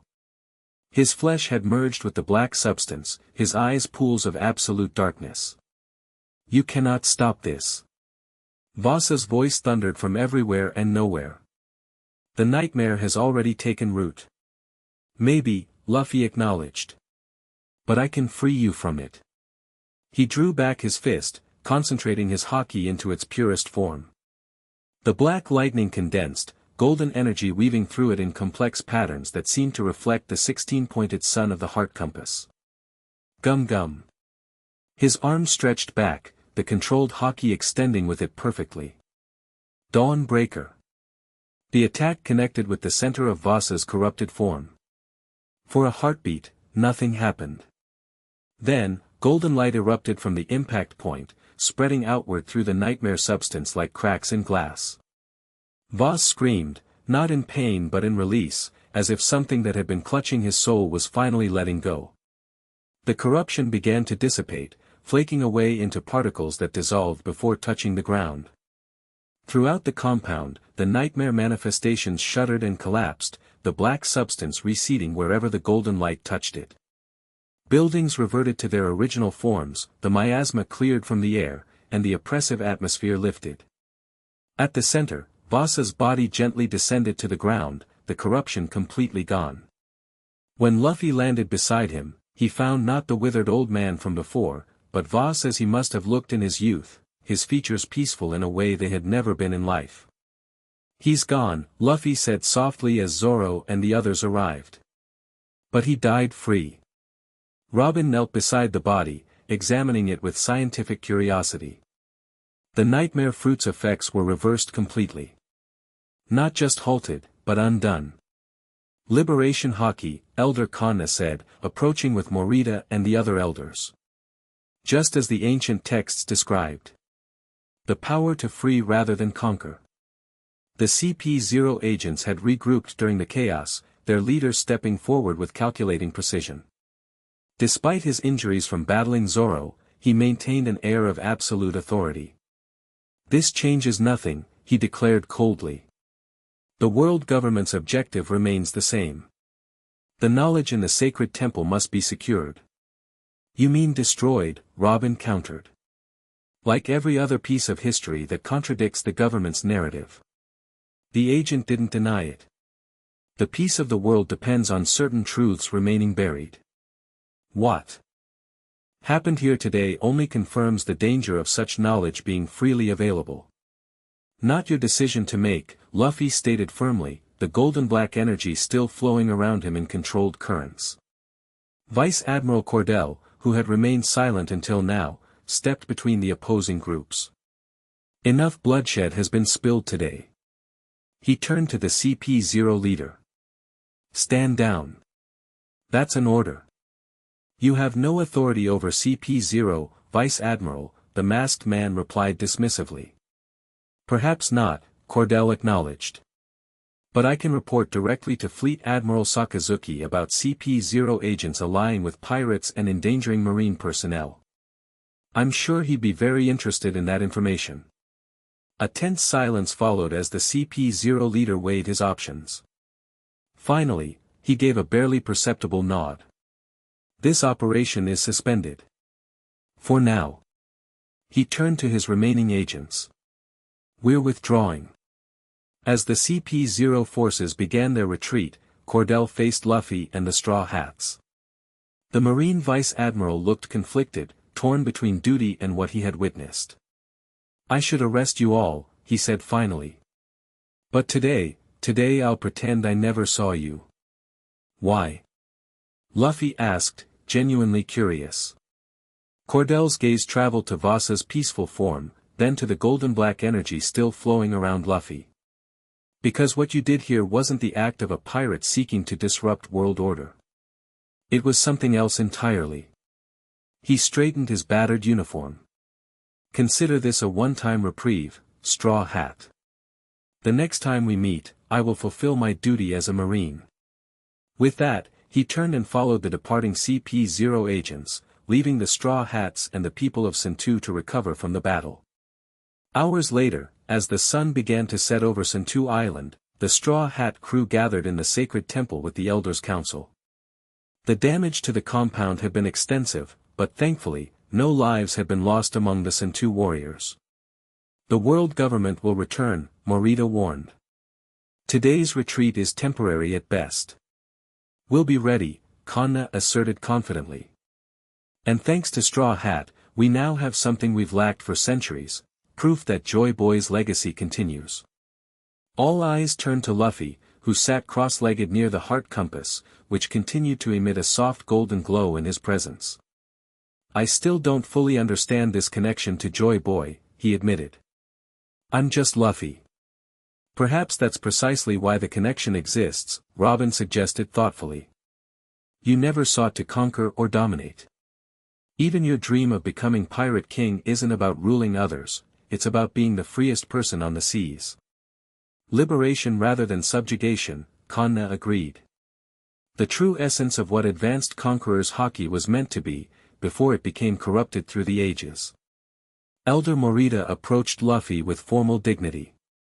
Straw Hat Luffy, in recognition of your service to Sentu and your unique attunement to the heart compass, we wish to entrust you with certain knowledge from our archives, specifically, the techniques of liberation Haki that have been preserved since Joy Boy's time. Luffy blinked in surprise. You're giving me your secret techniques. Knowledge belongs to those who will use it wisely, Morita replied. We believe you are such a person. For the next several hours, the elders shared their most closely guarded secrets with Luffy and his crew. Robin documented everything meticulously, her historian's mind cataloging connections to other pieces of the Void Century puzzle she had collected over the years. Zoro, meanwhile, received specialized instruction from Kanna regarding his newly awakened Conqueror's Haki. Though still in its early stages, the swordsman's power had definitely manifested during the battle with CP0, and with proper training, would eventually rival Luffy's in its unique way. Your Haki expresses differently than your captain's, Kanna explained as she guided Zoro through control exercises. Where his liberates, yours cuts through, not just physical objects, but concepts themselves. The barriers between possible and impossible, real and unreal. Zoro nodded thoughtfully, examining his hands as faint green-black energy flickered between his fingers. I felt it during the fight, like my swords were cutting through more than just the physical world. Concept Haki, Kanna named it. Extremely rare, even among those with Conqueror's potential. With mastery, you could potentially cut anything, distance, time, even fate itself. Across the temple, Luffy absorbed the elders' teachings with uncharacteristic focus. The techniques they described aligned perfectly with the intuitive understanding he had gained from the heart compass, filling in the practical details of how to apply such knowledge in combat and beyond. The key to liberation Haki, Morita instructed, is understanding that true strength comes not from dominating others, but from empowering both yourself and those around you. When you fought Voss, you didn't just defeat him, you freed him from the corruption that had consumed him. I didn't think about it that way, Luffy admitted. I just wanted to stop the nightmare stuff from spreading. Intent matters, Kanna interjected. Your natural inclination was to liberate rather than destroy. That's why the heart compass responded to you. As night fell, the elders concluded their teachings with a final piece of information, the location of another island where similar knowledge had been preserved, hidden from the world government for centuries. This map leads to Lodestar Island, Morita said, presenting Luffy with an ancient chart. Not the well-known landmark of the same name, but its namesake, a place that predates the Void Century itself. Robin examined the map with obvious excitement. This could be a critical piece in understanding the true history. Use this knowledge wisely, Kanna cautioned.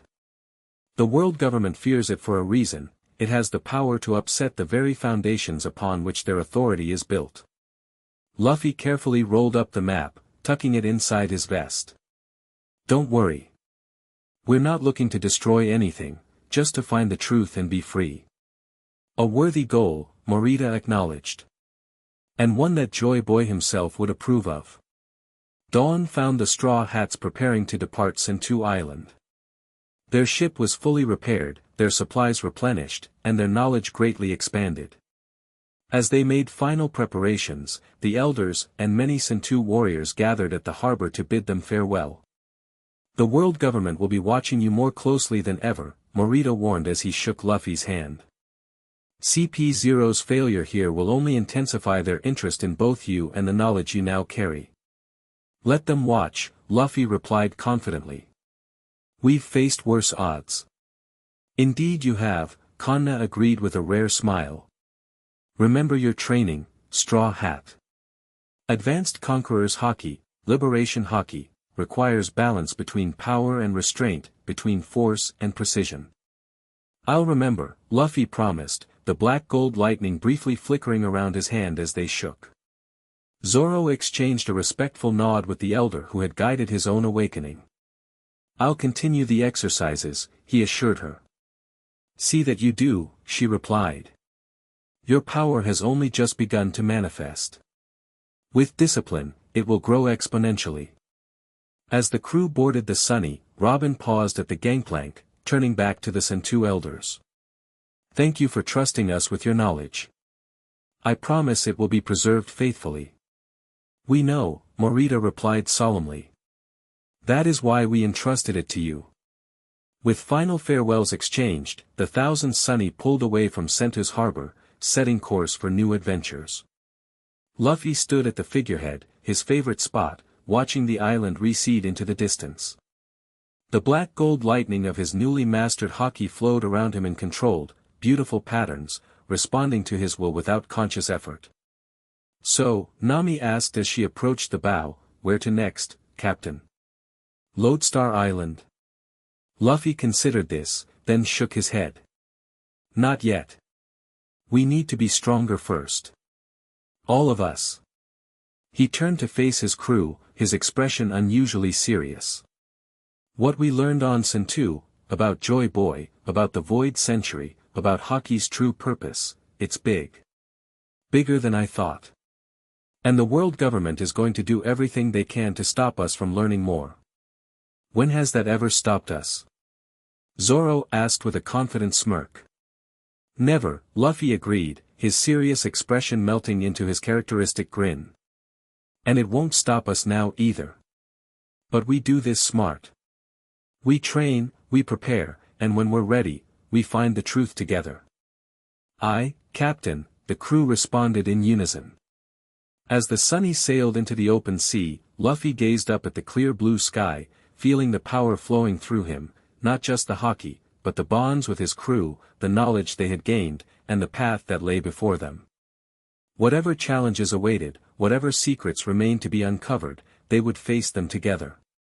The journey to master advanced Conqueror's Haki had opened doors Luffy never expected, not just to greater power, but to deeper understanding of the world itself and his place within it. And somewhere, somehow, he felt that Joy Boy would approve of the path he had chosen. With that thought warming his heart, Monkey D. Luffy looked to the horizon, ready for whatever adventure came next. Chapter 3, Dominion. Luffy stared at the horizon, watching clouds shift against the dawn sky. 3 weeks had passed since their departure from Sentu Island. The Thousand Sunny glided silently through misty waters, following coordinates from the ancient map the elders had entrusted to them. "You sure we're headed the right way?" Luffy asked, not taking his eyes off the horizon. "Feels like we've been sailing forever." Nami stood beside him, clutching her log pose in one hand and the ancient chart in the other. "According to this map, we should be approaching the coordinates soon." But what?" She frowned. "Something's off. The magnetic fields are behaving strangely. My log pose can't seem to settle." Robin joined them at the railing, her calm presence a counterpoint to Nami's concern. The Sentu elders mentioned this island phases in and out of normal perception. Perhaps that extends to navigational instruments as well. Luffy nodded, then closed his eyes.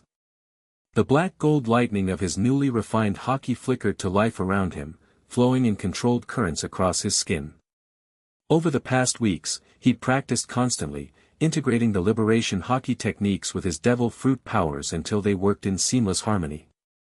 "Try that way," he said suddenly, pointing slightly north of their current heading. Nami looked skeptical. "Based on what?" "Don't know. Just, feels right." Luffy couldn't explain the sensation, a subtle pull, like a compass needle finding north. Ever since connecting with the heart compass on Sentu, his Haki had developed new sensitivities. "The captain's instincts have gotten us this far," Jinbe remarked from the helm. "I say we trust them." Nami sighed but nodded. "Change course 10 degrees north." As Jinbe adjusted their heading, the morning mist thickened around the ship, reducing visibility to mere yards. The air grew unusually still, the normal sounds of the ocean, waves lapping against the hull, seabirds calling overhead, fading into eerie silence. "Everyone stay alert," Zoro called from the crow's nest, his hand resting on his swords. The swordsman had been training relentlessly since Sentu, his newfound Conqueror's Haki manifesting more frequently in controlled bursts of green-black energy. The mist swirled and parted suddenly, revealing a sight that made even the well-traveled Straw Hats gasp in amazement.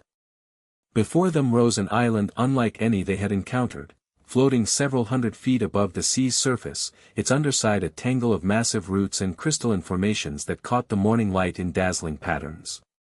Waterfalls cascaded from its edges, creating a perpetual rainbow where they met the ocean below. "Impossible," Nami whispered. "Super cool." Frankie shouted, rushing to the bow for a better view. Luffy grinned widely. "See? Told you it was this way." "But how do we get up there?" Chopper asked, peering up at the floating landmass with wide eyes. As if responding to the question, a section of roots near the water's surface began to move, unfurling like enormous fingers to form a natural dock directly in front of their ship. "I guess that answers that," Usopp gulped nervously. "Am I the only one who thinks an island reaching out to grab us is a bad sign?" "It's not grabbing us," Robin observed. "It's inviting us." Luffy didn't wait for further discussion. "Jinbe, take us in." The fishman skillfully guided the Sunny alongside the root dock. As they approached, more roots shifted and extended, forming a natural pathway that spiraled upward toward the island proper. "The island is responding to our presence," Robin noted with scholarly interest. "Or perhaps to something, or someone, specific on our ship." All eyes turned to Luffy, who was bouncing impatiently, eager to explore. The black gold energy of his Haki pulsed subtly around him, seemingly in rhythm with the movement of the roots. Alright, Nami decided, taking charge of logistics as usual. Frankie, Brooke, stay with the Sunny. Everyone else, pack essentials only. We don't know what we'll find up there. Within minutes, the crew was ready. As Luffy stepped onto the root dock, the entire structure trembled slightly, almost like recognition. The path upward illuminated with soft blue bioluminescence, marking their way through the mist. Show off island, Zoro muttered, but followed his captain. Without hesitation. The climb took nearly an hour, the spiral path winding its way through the tangle of roots and crystal formations. As they ascended, the mist thinned, revealing glimpses of the island above, lush forests, sparkling waterways, and at the center, a massive structure that appeared to be part temple, part living organism. According to the Sentu Elders' map, Robin said as they neared the top, this island was once called Shiryo, the Isle of Knowledge. It supposedly predates even the ancient kingdom. So it's really, really old, Luffy simplified. Older than recorded history, Robin confirmed. The notes mentioned a guardian who has watched over the island since the Void Century. Great, Usopp moaned. An immortal guardian. Because regular guardians aren't scary enough. They reached the top of the path, stepping onto solid ground at last. The island's surface was even more beautiful up close, vibrant vegetation unlike anything on the blue seas, flowers that seemed to sing softly as they swayed, and pools of water so clear they appeared almost invisible. This place is amazing. Chopper exclaimed, his doctor's mind already cataloging the unknown plant species with potential medicinal properties. And dangerous, Jinbe cautioned, his experienced eyes noting details the others missed. Look at the tree line. Now that he mentioned it, they could see subtle signs of a defensive perimeter, trees grown in two perfect formations, stone pathways with hidden pressure plates, nearly invisible tripwires woven from crystal filament. Security system, Sanji observed, tapping ash from his cigarette. Sophisticated one. Good thing we came invited, right? Luffy grinned, striding forward confidently toward the central structure. Let's find this guardian. Luffy, wait, Nami started, but he was already marching down the main path, seemingly oblivious to the potential dangers. Surprisingly, nothing impeded his progress. In fact, the defensive measures appeared to deactivate as he approached, tripwires going slack, pressure plates settling into neutral positions, thorn vines retracting into the undergrowth. The island recognizes him, Robin observed. Just as the heart compass did. They followed the path to the central structure, which grew more impressive with every step. What had appeared to be a temple from a distance revealed itself as something far more complex, a massive tree unlike any they had seen, its trunk carved with flowing symbols similar to those in the sacred temple on Sentu. Crystal formations grew alongside and through the living wood, creating a seamless blend of natural and structured architecture.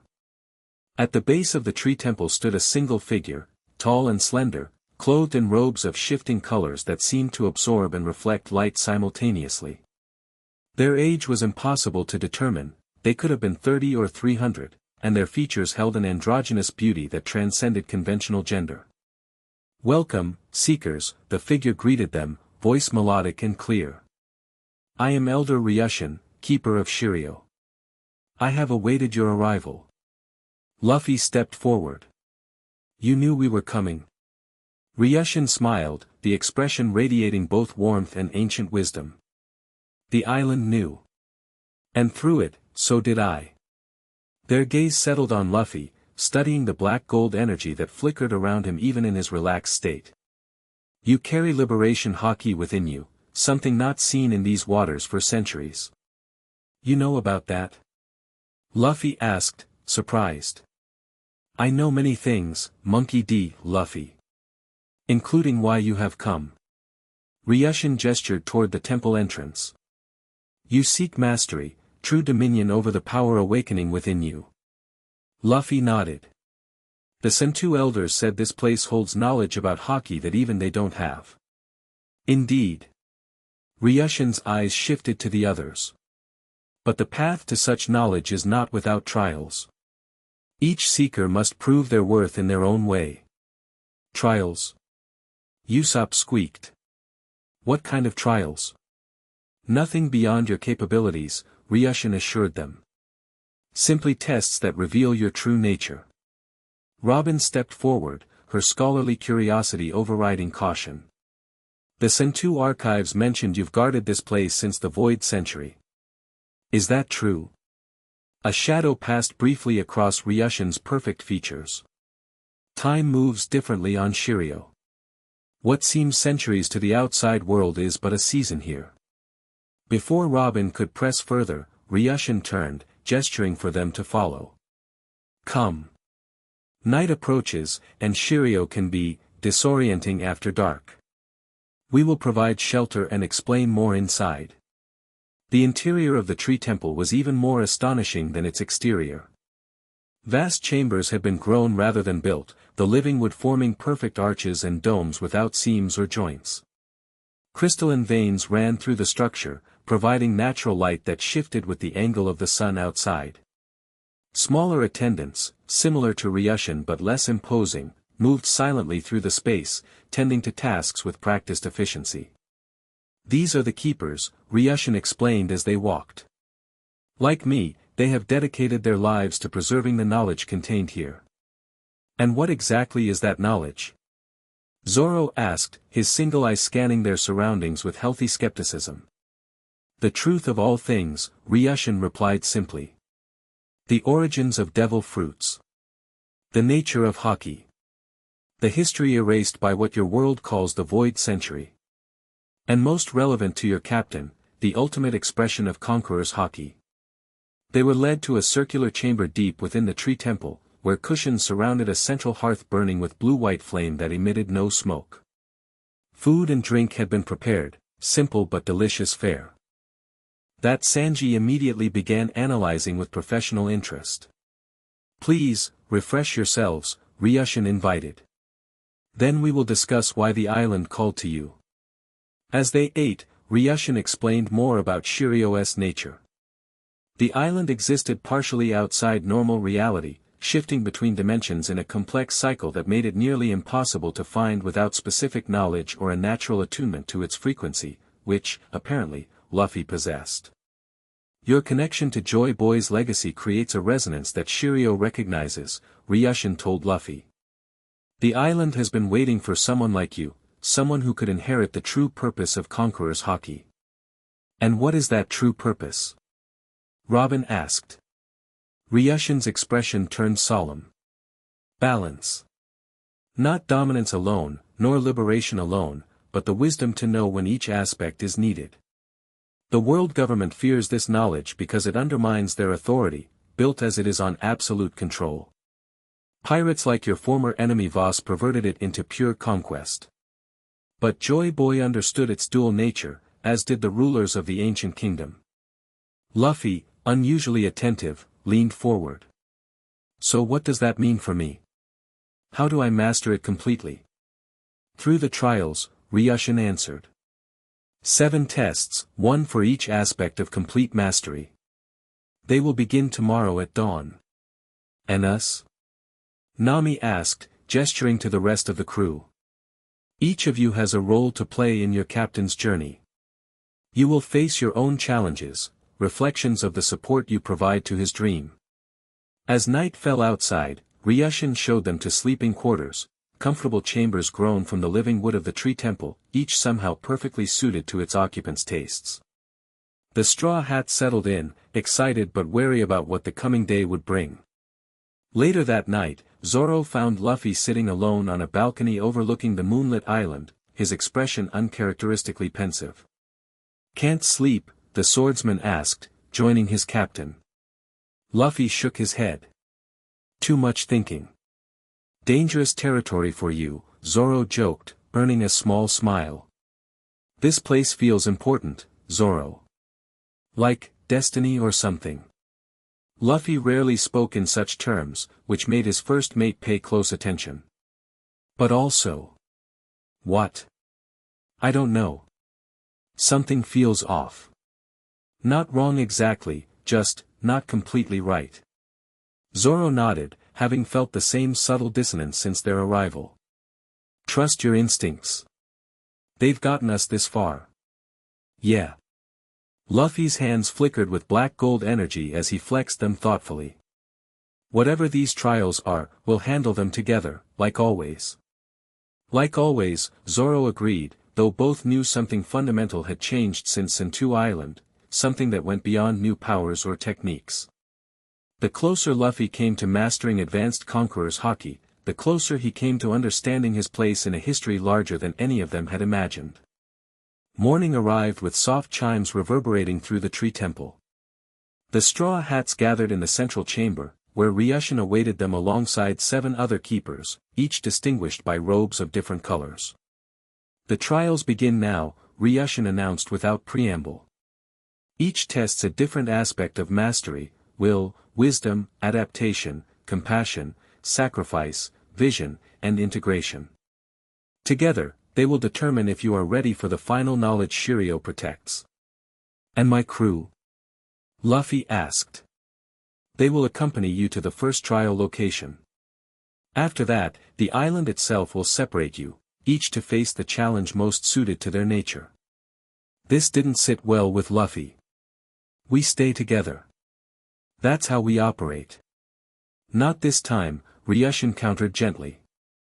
Complete mastery requires understanding that sometimes, even a captain must stand alone.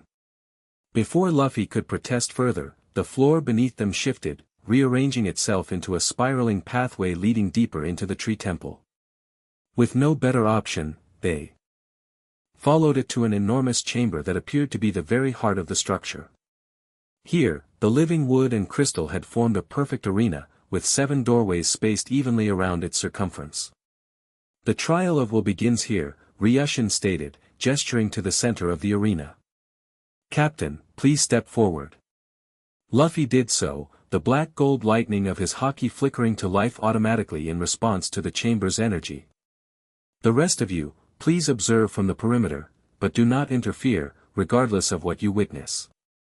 The crew reluctantly moved to the edges of the arena, exchanging concerned glances. Whatever their private reservations, they trusted Luffy's strength. Ryushin approached Luffy, speaking so only he could hear. This first trial tests the foundation of all Haki, unwavering will. You will face an opponent who cannot be defeated through conventional means. The elder stepped back, joining the other keepers in a circle around the arena's edge. Together, they began a low chant, their voices harmonizing in a language none of the straw hats recognized. The crystal veins running through the chamber pulsed in rhythm with their words, growing brighter until they were almost painful to look at. From the center of the arena floor, something began to materialize, a figure composed of swirling energy that gradually solidified into a humanoid form. When the light faded, Luffy found himself facing himself. Not an exact duplicate, but a version of Luffy that radiated pure conquest and dominion, eyes cold and calculating, posture imperious, black lightning crackling around him with none of the golden threads that characterized Liberation Haki. What is this? Luffy demanded, turning to Ryushin. Your shadow self, the elder replied. The embodiment of pure conquest without compassion or restraint. The path you might have taken had your heart been different. The shadow Luffy smirked, an expression that looked wrong on a face so similar to the real Luffy's. So weak, it said, its voice a distorted version of Luffy's own. Holding back your true potential because you're afraid of your own power. I'm not afraid, Luffy countered. I just don't want power that requires stepping on others. Liar, his shadow self taunted. Every conqueror desires dominion. It's in the name. Without warning, the shadow attacked, moving with the same speed and flexibility as Luffy himself. Its fist, coated in pure black Haki with none of the golden integration Luffy had mastered, crashed into his guard with devastating force. Luffy skidded backward, surprised by the raw power behind the blow. He countered immediately, stretching his arm for a gum-gum pistol enhanced with his own Haki. The shadow dodged with ease, laughing mockingly. You'll need to do better than that. The battle escalated quickly, both combatants using variations of Luffy's signature techniques. For every attack Luffy launched, his shadow self seemed to have a darker, more brutal counterpart. Where Luffy used Gear Second for speed, the shadow utilized it for penetrating force. Where Luffy employed Gear Third for area attacks, the shadow concentrated its power into devastating precision strikes. "You're holding back," the shadow taunted after a particularly fierce exchange left both temporarily winded. "Still afraid to embrace your true potential." "This isn't about power," Luffy replied, wiping blood from a cut on his cheek. "It's about how you use it." Pretty words to disguise weakness. The shadow launched another assault, this time unleashing a wave of pure Conqueror's Haki, raw, overwhelming, and untamed. The pressure was enormous, cracking the arena floor and causing even the watching Straw Hats to stagger despite being outside the direct impact zone. Luffy met the wave with his own Haki, the black gold energy flowing around him in controlled currents that absorbed and redirected the force rather than opposing it directly. Where the two Hakis met, reality itself seemed to waver, the air shimmering with conflicting wills. "You can't beat me through opposition," the shadow declared. "I am your primal nature, the pure will to dominate that exists in every conqueror." And suddenly, Luffy understood. This wasn't a battle to be won through superior force or technique. The trial of will wasn't testing his ability to impose his will against opposition, it was testing his understanding of will itself. He ceased his counter-pressure, allowing his body to relax despite the tremendous force still bearing down on him. The black gold lightning continued to flow, but now it turned inward, reinforcing his core rather than projecting outward. "You're right," Luffy said calmly. "I can't defeat you by fighting against you." The shadow faltered, confusion crossing its features as Luffy lowered his guard completely. "Because you're not my enemy," Luffy continued. "You're part of me. Always have been." He stepped forward, directly into the heart of the shadow's Haki storm. Instead of being crushed by the pressure, Luffy moved through it as if walking through a gentle breeze. "Conqueror's Haki isn't just about domination," he said, continuing his approach. "It's about absolute conviction in your own path, whatever that path may be." With each step, the shadow's attacks grew less effective, its confidence visibly wavering. "My will isn't weaker because I choose not to dominate," Luffy stated, now standing directly before his shadow self. "It's stronger because I remain true to who I am, even when power offers easier paths." He reached out, placing his hand on the shadow's chest, directly over its heart. "I don't reject you. I accept you as part of me, but not all of me." The shadow stared at him, its mocking expression replaced by something like recognition. Slowly, it began to dissolve, particles of black energy flowing into Luffy's body like tributaries returning to a river. As they merged, Luffy felt a new depth to his Haki, the raw power of pure conquerors will now integrated harmoniously with his liberation Haki, neither dominating the other. When the last particles had been absorbed, Luffy turned to Ryushin, who nodded in approval. "The trial of will is complete. You have passed." Before any celebration could begin, the chamber rumbled, and the 7 doorways around the perimeter glowed with different colored lights. Without warning, each member of the Straw Hat crew felt an irresistible pull toward a specific door. "What's happening?" Nami cried as she found herself drawn toward a doorway glowing amber. "The island calls each of you to your individual trials," Ryushin explained calmly. "Do not resist, Shiryu knows what challenges you need to face." Luffy, several crew members called simultaneously, looking to their captain for direction. Despite his instinct to keep the crew together, Luffy sensed this was a necessary part of the process. "It's okay. We'll meet back here when we're done. Everyone do your best." With those words of encouragement, the Straw Hats were pulled through the separate doorways, each vanishing in a flash of colored light. Only Luffy and Ryushin remained in the central arena. "What happens to them?" Luffy demanded, his protective instincts flaring. "Nothing they cannot handle," Ryushin assured him. "Now come. Your second trial awaits, and time grows short." "Short? Why? What's the rush?" A slight frown crossed Ryushin's perfect features. Shiryo will begin its dimensional shift soon. All trials must be completed before then, or the island will move on, with or without its visitors. Luffy didn't like the sound of that, but he had little choice. Casting one last glance at the doorways his friends had disappeared through, he followed Ryushin toward the next challenge. Nami found herself in what appeared to be Kokoyashi village, her childhood home, perfectly reconstructed down to the tangerine groves her mother had lovingly tended. But something was wrong. The sky overhead churned with unnatural storms, lightning striking in patterns that defied meteorological sense. "What is this place?" she whispered. "The trial of wisdom," answered a voice behind her. Nami turned to find one of the keepers watching her with placid eyes. "Here you must distinguish truth from illusion, a skill your captain relies on more than he knows." Before Nami could question further, the scene shifted. Belmere stood before her, alive and smiling, arms outstretched for an embrace. "Nami, my daughter. I've missed you so much." Tears sprang to Nami's eyes instinctively, but she held herself back. "You're not real. Belmere is dead." "Does that matter?" the illusion asked. "I can be real here, forever. You could stay, have the childhood you deserved." The temptation was powerful, almost overwhelming. But Nami had grown too much to be deceived by even the most beautiful lies. "What's real matters," she stated firmly. "Belmere taught me that." The false Belmere smiled sadly, then dissolved into mist. In her place appeared an ornate weather instrument, more advanced than anything Nami had ever seen. "This is real," the keeper explained.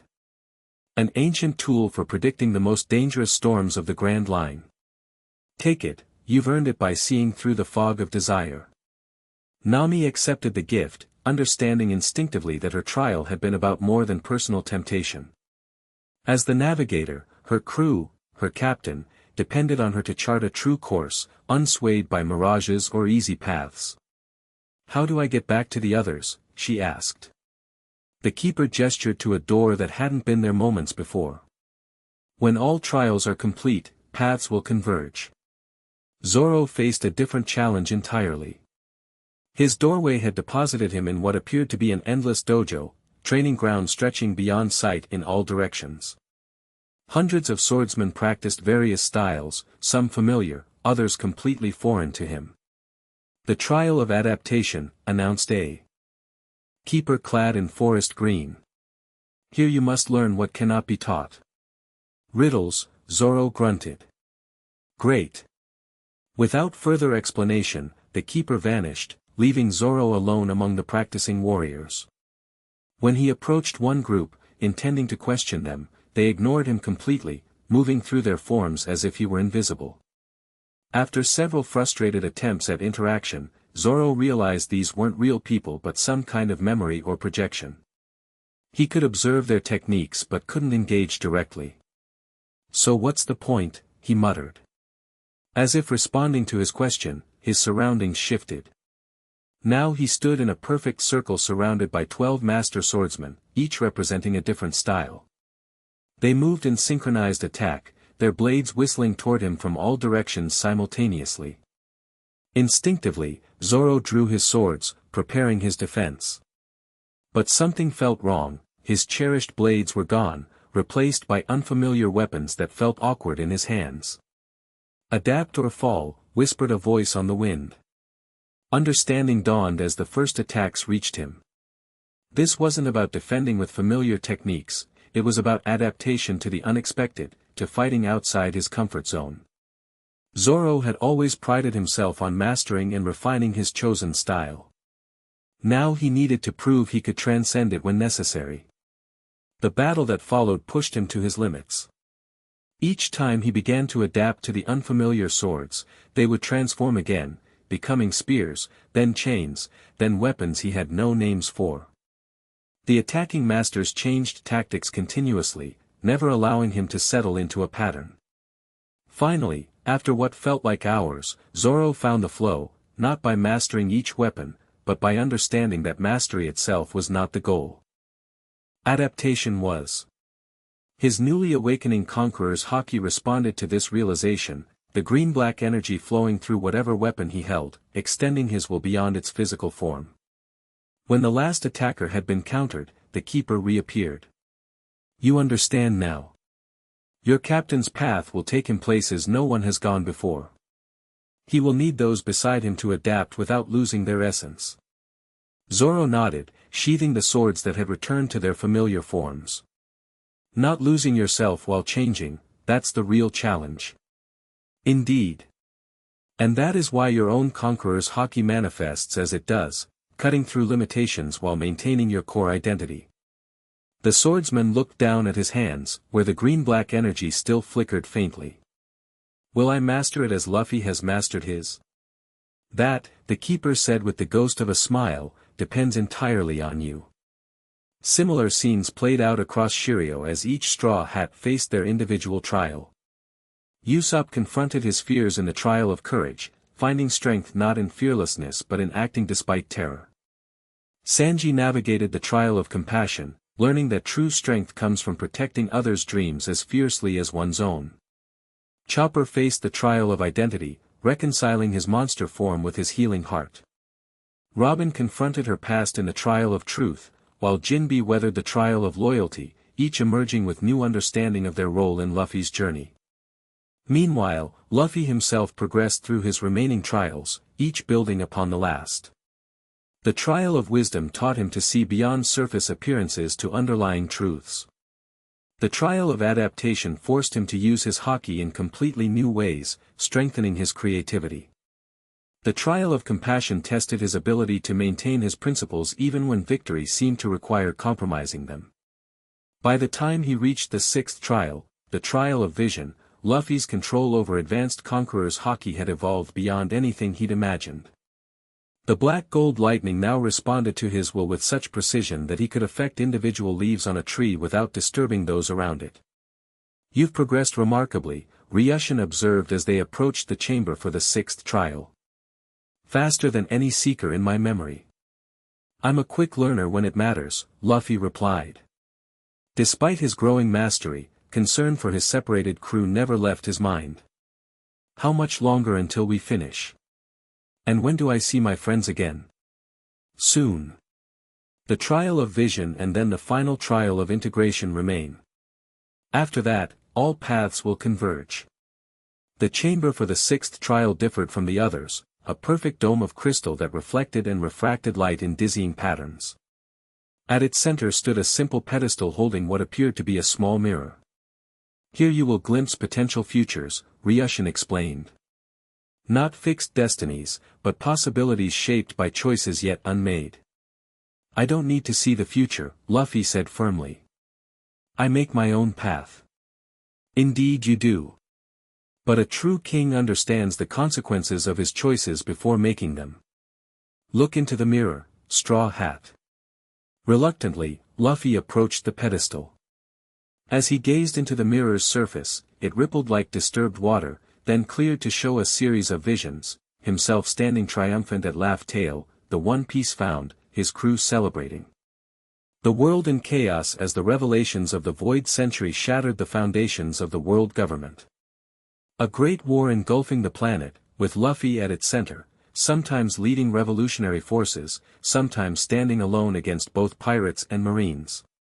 His friends following different paths, some remaining with him, others pursuing their own dreams once his was achieved.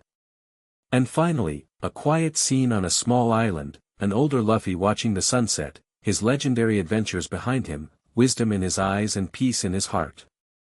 The visions faded, leaving Luffy staring at his own reflection. He remained silent for a long moment, processing what he'd seen. Well? Ryushin prompted. What have you learned? That the end of one journey is the beginning of another, Luffy answered thoughtfully. And that being Pirate King isn't the end, it's a responsibility. Very good. And does this change your resolve? Luffy grinned, his characteristic determination returning. Nope. Just makes me more sure I'm on the right path. Ryushin nodded, seeming pleased with the response. Then you are ready for the final trial, integration. There, all aspects of mastery must come together as one. As they left the chamber, Luffy felt a subtle change in the island's atmosphere, a tension that hadn't been present before. The crystal veins running through the tree temple pulsed with increasing frequency, and the air itself seemed to shimmer with anticipation. The dimensional shift approaches, Ryushin explained, noticing Luffy's awareness. We must complete the final trial quickly. They reached an enormous chamber at the very heart of the tree temple, larger than all previous trial rooms combined.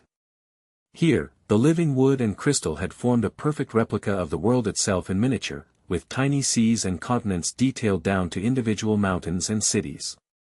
Behold Shirio's greatest treasure, Ryushin said, gesturing to the globe. The world memory, a perfect record of all that has been, created during the time of the ancient kingdom. Luffy approached the model with uncharacteristic reverence. Something about it resonated with his haki, causing the black gold energy to flow more intensely around him. The final trial requires you to synchronize your haki completely with the world memory, Ryushin continued. To integrate all aspects of mastery into a single, perfect expression of will. And then? Luffy asked. A subtle change came over Ryushin's expression, something calculating entering those ancient eyes. Then you will have access to knowledge no living person possesses, the true history of the world and the ultimate secret of Haki's origin. And my crew? When do they join us? After you complete the synchronization, Ryushin assured him. Now, please place your hands on the marked points around the globe. Luffy hesitated, his instincts sending warning signals. Despite Ryushin's seemingly benign guidance through the trials, something felt increasingly wrong. The elder's eagerness for him to connect with the world memory seemed motivated by more than simple tradition or protocol. What happens exactly when I synchronize with this thing? He asked, buying time to think. Your haki will resonate with the memory of all conquerors throughout history, Ryushin explained smoothly. You will understand what none have understood since Joy Boy himself. And that's it? No other effects? A flicker of impatience crossed Ryushin's perfect features. Time grows short, Straw Hat. The dimensional shift begins soon. If you wish to complete your training and reunite with your crew, you must act now. Despite the pressure, Luffy trusted his instincts. They had saved him countless times before. He stepped back from the globe, his expression hardening. I want to see my crew first. Ryushin's demeanor changed instantly. The benevolent mentor vanished, replaced by something colder, more calculating. That is not possible until after synchronization. Then I'll find them myself. Luffy turned toward the chamber exit. They are scattered across Shirio, each in their own trial space, Ryushin said, moving to block his path. You cannot reach them without my guidance. Watch me. Luffy's haki flared, the black gold lightning intensifying around him.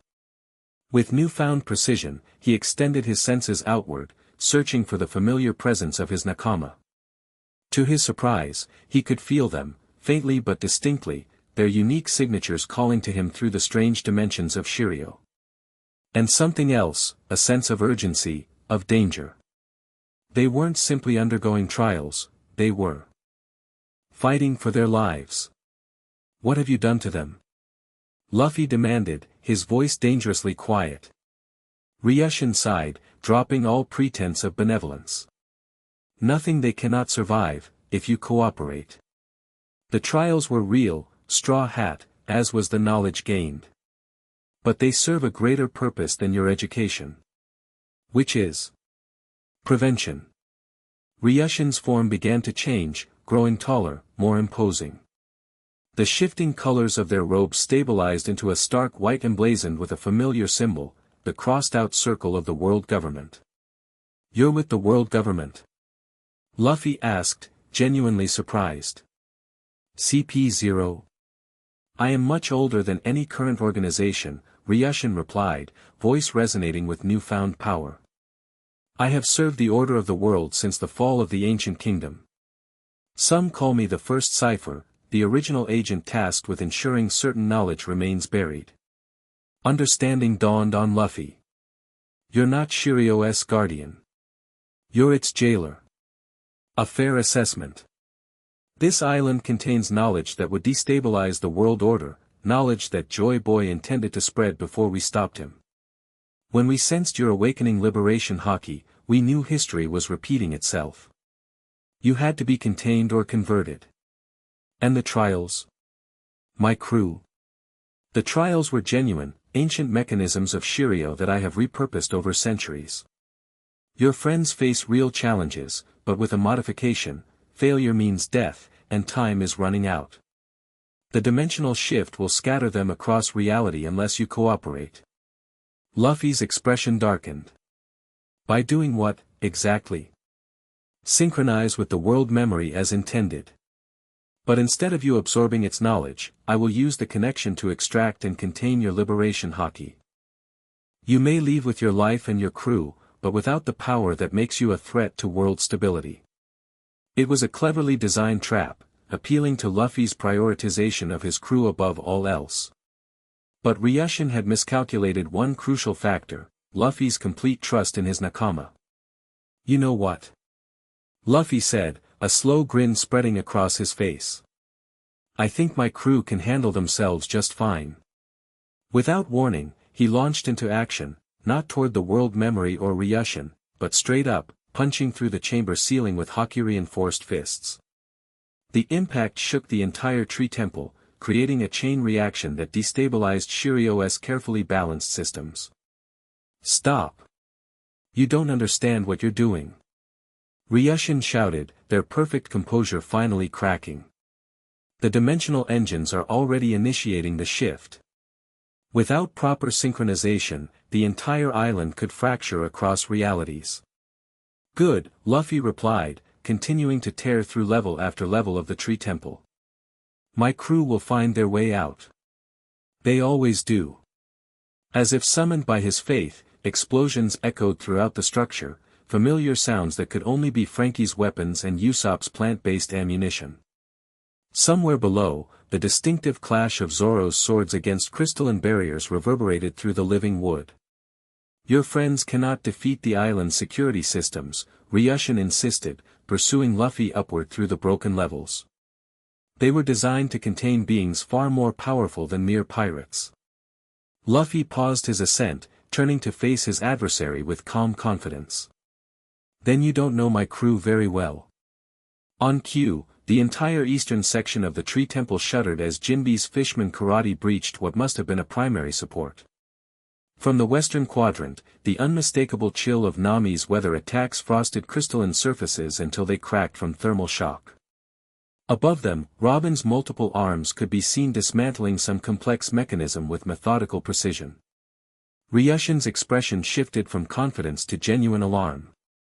Impossible. The trials should have separated them completely. Yeah, about that, Luffy grinned. We've got something stronger than your fancy island tech. A massive crash announced Sanji's arrival, the cook's flaming kick breaking through a nearby wall. Found him, he called over his shoulder, before noticing Ryushin. This the one causing trouble, Captain? Yep. The so-called elder is actually working for the world government. Sanji's visible eye narrowed. Thought something smelled fishy about this place. And not the good kind of fishy that makes nice soup.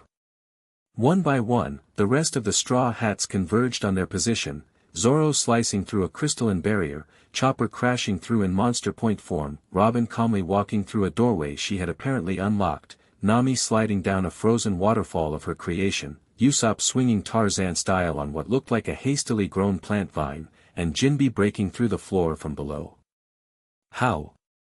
Ryushin demanded, genuinely baffled. The trial chambers were designed to be inescapable. We've heard that before, Zoro commented dryly, his sword still drawn and trailing green-black energy. Besides, Robin added with her subtle smile, your trials failed to account for one critical factor. What's that? We've been communicating through our own trials, Nami explained, holding up a small shell-like object. Tone dials hidden in our clothes. Usopp's idea. Always be prepared, the sniper declared proudly. Been carrying emergency dials ever since Skypiea. Ryushin's perfect features contorted with rage. It doesn't matter. Shirio's dimensional shift has already begun. In moments, this island will transition between realities, scattering you across dimensions unless I stabilize it, which I will not do without Straw Hat's cooperation. As if confirming these words, the entire structure began to vibrate at an increasing frequency. Through gaps in the damaged tree temple, they could see the sky outside fracturing like broken glass, showing glimpses of impossible realms beyond. We need to get back to the Sunny. Frankie shouted. If we're not on our ship when this place jumps dimensions, we're screwed. But the island's floating hundreds of feet above the ocean, Chopper reminded them anxiously. Luffy's expression remained calm despite the escalating chaos. Throughout the trials, he'd been learning to integrate all aspects of his Haki: will, wisdom, adaptation, compassion, sacrifice, and vision. Now it was time to put that integration into practice. Everyone grab onto me, he ordered. Without question, his crew moved to comply, forming a tight circle around their captain. Even in crisis, their trust remained absolute. You cannot escape, Ryushin insisted, beginning to glow with their own manifestation of power, ancient and cold, the antithesis of Luffy's warm, living energy. Synchronize with the world memory or watch your friends scatter across realities. I've got a better idea, Luffy replied. The black gold lightning of his fully integrated Haki erupted around him, more controlled and purposeful than ever before. It extended to encompass his entire crew, creating a protective bubble of pure will. Ryushin launched forward, hands outstretched to disrupt the energy field. You don't have the control to, gum. Luffy drew back his fist, channeling everything he had learned about advanced Conqueror's Haki into a single, perfect expression of his will. Liberation. The punch never connected physically with Ryushin. It didn't need to. The wave of Haki that erupted from Luffy transcended physical impact, striking at the very nature of Shirio's dimensional instability. Where Ryushin had intended to use that instability as leverage, Luffy turned it into a pathway, not fighting against the island's shift, but directing it. Reality cracked around them like an eggshell, fragments of dimension falling away to reveal the ocean far below, exactly where the Thousand Sunny waited, Brook standing anxiously on deck. Now we fall, Luffy said simply. What? Several crew members shouted simultaneously as the floor beneath them disintegrated completely. The Straw Hats plummeted through dimensional space, Luffy's Haki bubble protecting them from the worst effects of the transition. Above them, Ryushin's enraged face grew smaller as Shirio continued its shift into another reality. Okay, falling is great, Usopp screamed as they hurtled toward the ocean, but how do we not die when we hit water from this height? I got this, Luffy assured them, his confidence unwavering. As they approached the surface, Luffy extended his will further, using his newly mastered control to affect the water itself. The ocean below responded to his Haki, rising up to meet them in a controlled waterspout that slowed their descent gradually instead of allowing a deadly impact. They splashed down alongside the Sunny, where an astonished Brook helped fish them out of the sea. Yo-ho-ho-ho. I thought you were all goners when the island started flickering in and out of existence. Almost were, Zoro confirmed, wringing water from his clothes. If Luffy hadn't figured out how to control the dimensional stuff. I didn't control it exactly, Luffy clarified as Jinbe helped pull him aboard. I just convinced it to let us through. Liberation Haki at its purest, Robin observed thoughtfully. You freed us from the constraints of Shirio's dimensional prison. Above them, the floating island had become a shimmering mirage, less substantial with each passing second as it transitioned fully into whatever reality Ryushin had programmed. Before it vanished completely, Luffy caught a glimpse of the ancient guardian's face, filled not with anger, but with something that might have been reluctant respect. We should get moving, Jinbe advised, taking position at the helm. There may be aftereffects when an island that size leaves our dimension. Indeed, the sea was already beginning to churn unnaturally, forming whirlpools where Shirio's massive root system had disrupted the natural currents. With practiced efficiency, the Straw Hats prepared the Sunny for immediate departure, falling into their roles without need for instruction. As they sailed away from the vanishing island, Nami approached Luffy at the bow. "So, did you actually complete your training? With all the chaos and betrayal, did you learn what you needed?" Luffy grinned, the black gold lightning of his haki flowing around his hand in perfect, controlled currents. "Yeah. Not the way Ryushin intended, but maybe the way I needed." "How so?" "The trials taught me techniques, control, all that stuff. But the real lesson came when everything fell apart." He looked back at his crew, each busy with their tasks, working together seamlessly despite their recent ordeal. True mastery isn't about perfect technique or overwhelming power. It's about knowing exactly what you're fighting for and never losing sight of it. Nami smiled, understanding perfectly. "For you, that's always been us. Your crew. Your nakama." "My family," Luffy corrected softly. Then, his serious moment passing, he bounced excitedly. "Plus, check this out." He extended his hand, focusing briefly. The black gold lightning condensed into complex patterns, forming a miniature version of the Sunny that hovered above his palm, complete in every detail. "I can make anything I can imagine now," he explained proudly. "The Haki responds to my will completely." "That's actually incredible," Nami admitted, genuinely impressed. "So you've truly mastered advanced Conqueror's Haki?" Luffy nodded, letting the Haki construct dissipate. "In my own way, yeah. Not like the Emperor's or Ryushin or even Joy Boy maybe. But my way. The Pirate King's way," Nami said with quiet pride. "Not yet," Luffy reminded her, turning to gaze at the horizon. "But soon." 3 days later, with Shirio far behind them, the Straw Hats had settled back into their usual routine. Repairs to damage sustained during their escape had been completed, supplies were well stocked from a friendly island they'd passed, and their course was set toward their next adventure. Luffy sat cross-legged on the Sunny's figurehead, his favorite spot, practicing fine control over his newly mastered Haki. The black gold lightning now responded to his will so naturally it felt like an extension of his body, as integral to him as his rubber abilities. Zoro approached, leaning against the railing nearby. "Getting pretty good with that," he observed, watching as Luffy shaped the energy into increasingly complex forms. "Still learning," Luffy replied. "There's so much more I can do with it that I haven't figured out yet." "Like what?" Instead of answering directly, Luffy extended his hand toward Zoro. A tendril of black gold energy reached out, touching the faint green-black aura that had begun manifesting more consistently around the swordsman since Shirio. Where the two Hakis met, they resonated in perfect harmony, neither dominating the other, but creating something new in the space between. "Whoa," Zoro breathed, feeling his own nascent Conqueror's Haki respond and strengthen. "What did you just do?"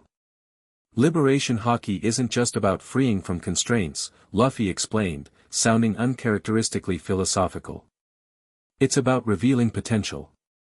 Yours was already there, I just helped it recognize itself." The green-black energy around Zoro intensified, flowing more confidently around his body and blades. "It feels right." "That's how you know it's yours," Luffy nodded. "Not copied or borrowed. Just, awakened." They sat in companionable silence for a while, each practicing their respective manifestations of Conqueror's Haki. Though different in expression, Luffy's flowing and adaptive, Zoro's precise and cutting, both shared the unmistakable quality of absolute conviction that defined true conquerors.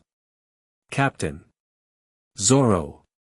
Usopp's voice called from the crow's nest. "Ships approaching from the southwest." Both were immediately alert, their Haki receding to a ready state rather than active display. Luffy stretched his neck to see further, while Zoro shaded his eye against the setting sun. "Marine battleships," the swordsman confirmed grimly. "At least 5, maybe more beyond the horizon." And not just any Marines, Robin added, joining them with her spyglass. That's a fleet admiral's pennant on the lead vessel. Sakazuki, Jinbe growled, recognizing the insignia. Akainu himself. The crew gathered quickly at the railing, watching as the massive battleships changed formation to intercept their course. There would be no outrunning such a fleet, especially with the Sunny still recovering from their Shiryo adventure. Looks like word of your new abilities has reached the highest levels, Sanji observed, lighting a cigarette calmly despite the danger. That was quick, Frankie noted. Ryushin must have ways of communicating across dimensions. Luffy stood at the center of his crew, surprisingly calm as he assessed the approaching threat. Where once he might have charged headlong into battle, his expression now showed thoughtful calculation alongside his characteristic determination. Options? He asked simply. We could try to slip away using a coup de burst, Frankie suggested. But with that many ships, they'd likely track us. Fighting Akainu directly would be challenging, Jinbe stated diplomatically.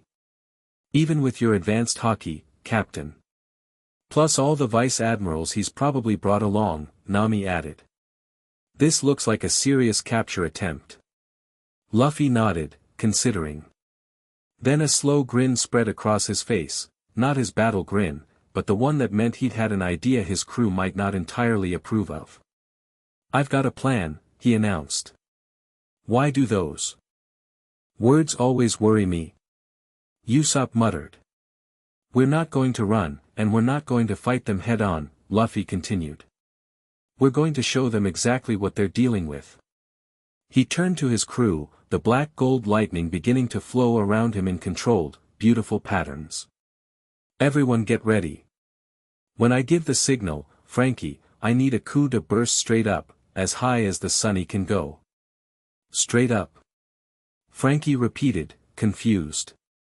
But that doesn't get us away from them. Trust me, Luffy said, his confidence absolute. I know what I'm doing. And strangely, despite the overwhelming odds facing them, every member of the Straw Hat crew found they did trust him, completely. There was something different about Luffy now, a sense of clarity and purpose that transcended even his usual determination. As the Marine fleet drew closer, close enough to see Akainu himself standing on the lead ship's deck, Luffy walked calmly to the Sunny's figurehead. The black gold lightning of his advanced Conqueror's Haki began to intensify, not in wild bursts but in precisely controlled currents that spiraled outward from his body. Now, Frankie, he shouted. Coup de burst. The 1,000 Sunny rocketed skyward on a massive jet of air, climbing higher and higher until the Marine fleet below looked like toy boats on a blue carpet. At the apex of their ascent, as the ship hung momentarily suspended, Luffy took a deep breath and channeled everything he had learned about advanced Conqueror's Haki into a single, perfect expression of his will. Watch this, Akainu, he whispered. Then, louder, Gum Gum Liberation, Dominion. The black gold lightning exploded outward from Luffy in a perfect sphere, expanding rapidly until it encompassed the entire sky from horizon to horizon. Unlike traditional Conqueror's Haki displays, this wasn't a wave of dominating pressure, it was a declaration of presence, of identity, of absolute conviction in his own path. The heavens themselves responded. Clouds split apart, forming a perfect division directly overhead, just as they had during his battles with Cordell and Voss. But this time, the division extended further, creating a complete circle around the Sunny that revealed the blue sky and sun above while leaving the rest of the sky untouched. From below, to Akainu and his fleet, it would appear as if the heavens themselves had opened specifically for the Straw Hat Pirates, a cosmic acknowledgement of their captain's will. As the Sunny began its descent, Luffy maintained the effect, ensuring every Marine could witness the full extent of his mastery. This wasn't just a display of power, it was a message. I am Monkey D. Luffy, future Pirate King, master of advanced Conqueror's Haki, and you should think very carefully before challenging me and my crew. When they splashed down some distance from the fleet, the effect remained, a perfect circle of clear sky surrounding them while the rest of the horizon maintained its normal cloud cover. The Marine ships had stopped their approach, seemingly frozen in indecision. Think they got the message? Zoro asked dryly, standing beside his captain. Luffy grinned. If not, we can always be more direct. But such directness proved unnecessary. After several tense minutes, the marine fleet began a slow turn away from the Sunny, maintaining distance while clearly abandoning their interception course. They're retreating? Usopp asked incredulously, watching through his sniper goggles. Even Akainu? Not retreating, Jinbe corrected. Reconsidering. The fleet admiral knows better than to commit to a battle without understanding his opponent's capabilities.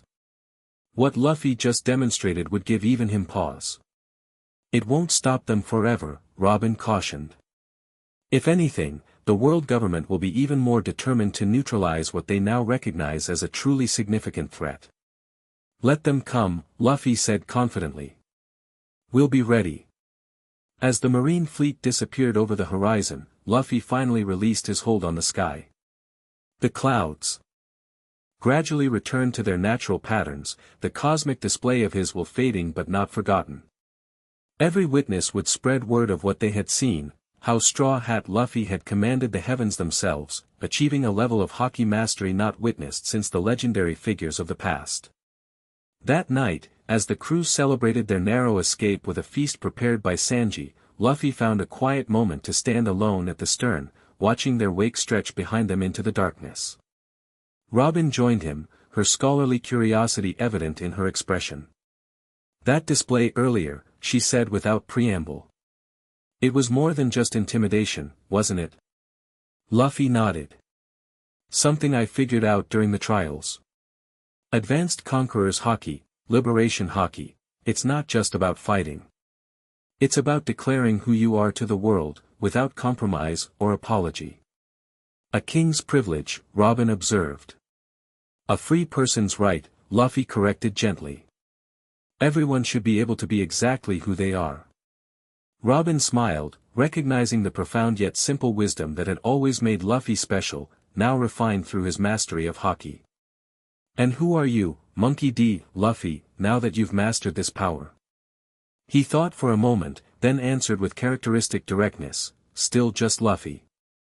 But now I understand better why I want to be Pirate King. Oh. It's not about ruling or conquering or being the strongest, though I will be, he added with a grin. It's about being the freest person on the sea. And true freedom means everyone around you gets to be free too. Robin considered this. Liberation rather than domination. Exactly. Luffy's face lit up at her understanding. That's why this version of Conqueror's Haki feels so right to me. It's not about making others bow, it's about making a world where nobody has to bow to anyone. As the celebration continued around them, Luffy looked at his assembled crew, each pursuing their own dreams alongside his, each contributing their unique strengths to their shared journey. This was what true mastery had taught him, that the greatest power wasn't the ability to conquer others, but to inspire them to find their own strength. The black gold lightning flickered briefly around his hand as he raised it toward the stars. One Piece, here we come. And somewhere in the vast sky above, perhaps Joy Boy himself was smiling down on the young pirate who had rediscovered the true meaning of Conqueror's Haki, not as a tool of domination, but as a beacon of liberation for all who sought freedom on the endless blue sea. The end. Thank you for watching this video. Please be sure to subscribe to our channel and like this video.